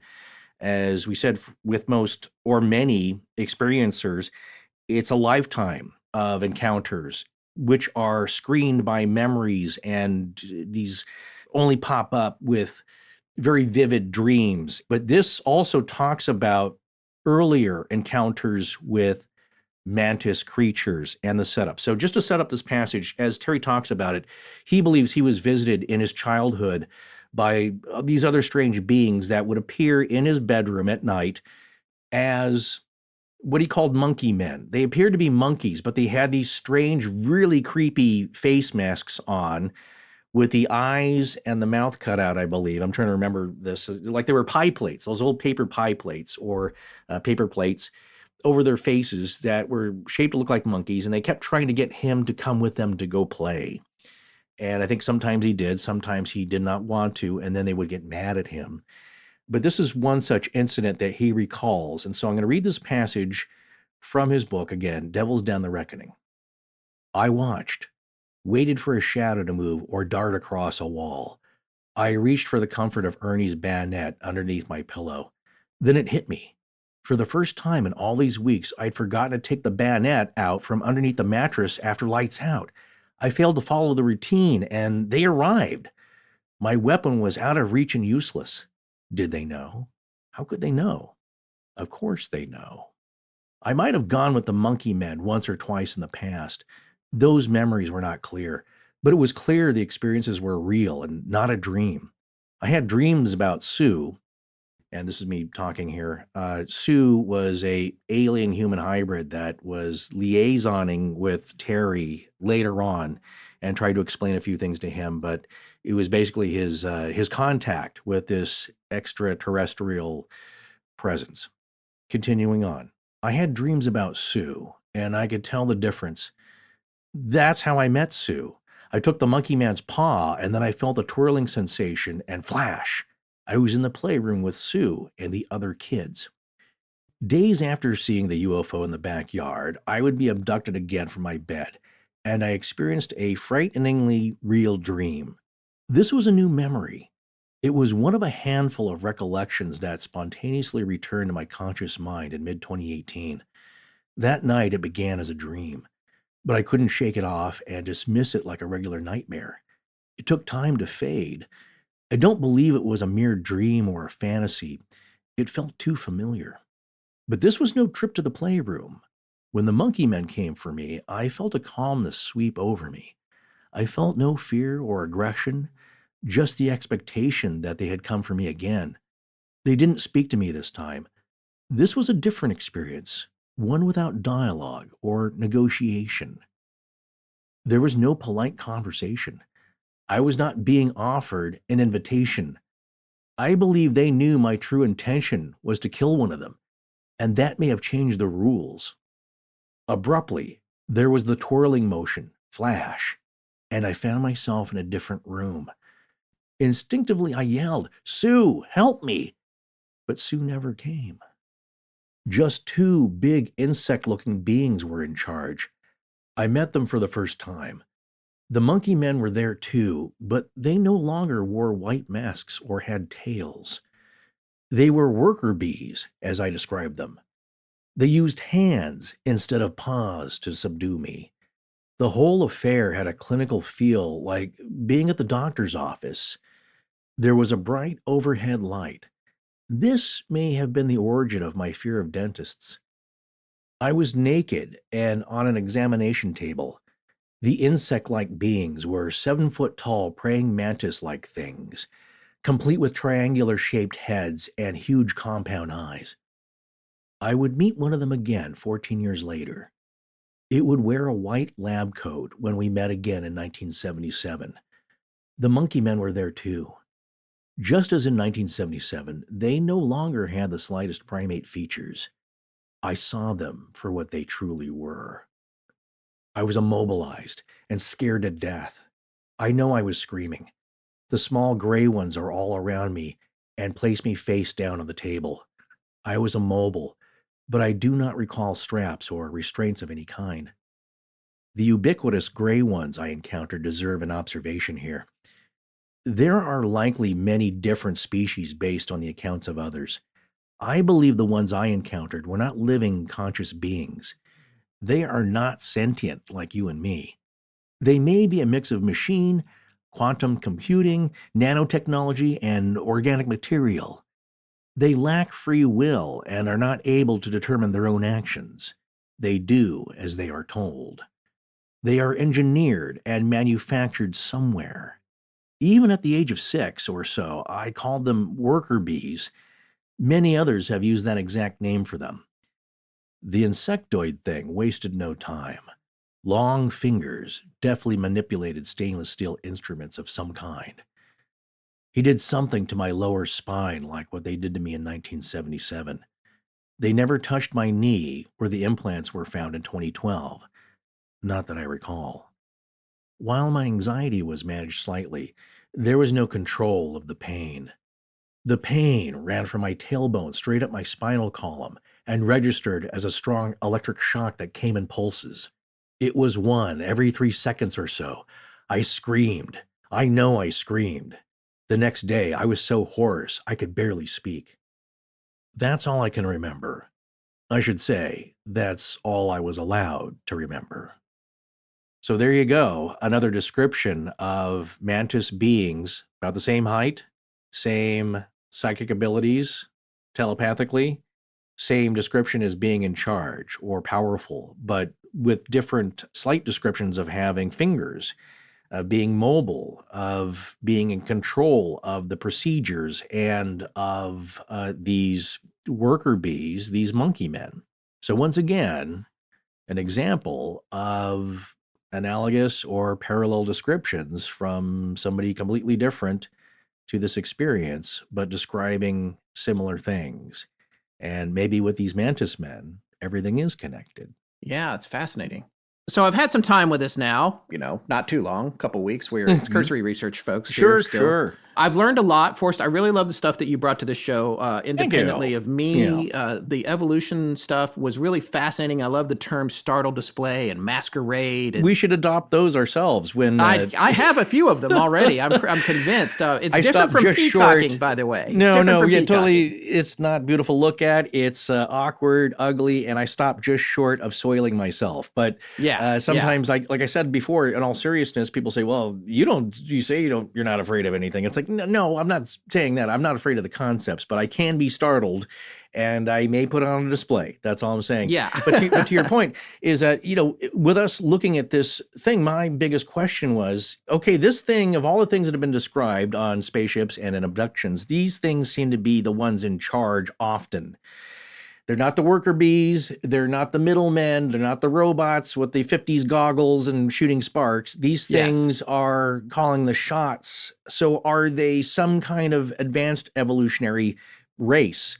Are they their own thing? I've heard also that they're, of course, like the Earth and human beings, there's other animal species here. In the universe, are there different types of beings, different species, different, like I said, water-based things? I always like the René Auberjonois character that's liquid on the planet. Yes. Everybody's liquid, and they all kind of blend together, and he lives in a jar when he's not trying to hold it together as a human form. So that's from Star Trek. But yeah, to your point, man, it's like that's the big question for me. How did these things get here? Did they evolve? What do they share that's similar? What do they want here? Or maybe to your point, have they always been here? Well, that's my thought on this. I love the space story and the aliens and abduction as much as the next person. And I'm not putting down Terry Lovelace's experience or any of the experiences of folks who think that mantises are aliens. They might be, but here's another thing that I would like to posit. What if they have been here all along? What if we're the latecomers? What if they were already here when humanity evolved? Because what's interesting to me is in one of the two accounts on the Muskie River, the gentleman says, I looked up at it and it was going up the bank across the river from me, and there was a clear white sky behind it. And at that point, he could really make out that there was something there. Mm-hmm. And that's when we get back to that whole predator description. It's trying to disappear. It's disappearing. It's fading out, or there's a glowing light, and then it sort of vanishes. And what struck me as very poignant about his description of that particular moment was that he goes, it was still there. I know it was still there. I just couldn't see it. He didn't buy into the fact that it had fully disappeared. He was like, this thing is camouflaging. It's cloaking. It's masquerading, as we saw in the paper that Forrest was talking about, whether it's the leaf bug or whatever, or the scuttlefish or whatever develops these abilities to disappear. Somehow it's masquerading. Maybe these things have always been here, and maybe they evolved to be invisible to people as a means of self-preservation, invisible to humanity as a means of self-preservation, which would imply that not only is there the possibility of them, there's the possibility of all kinds of creatures that might be able to do that. They can be around us all the time, and we wouldn't know it. So right. So my possible pitch here is that if you're one of those folks who's like, well, I can't buy into any of this alien stuff, I say, hey, you know what? This time I might be with you. Maybe it's not alien. Maybe it's not capable of carrying on a conversation, or maybe it doesn't have a language, but maybe it is here, and maybe it's just evolved to hide from us, and maybe they're all around us right now.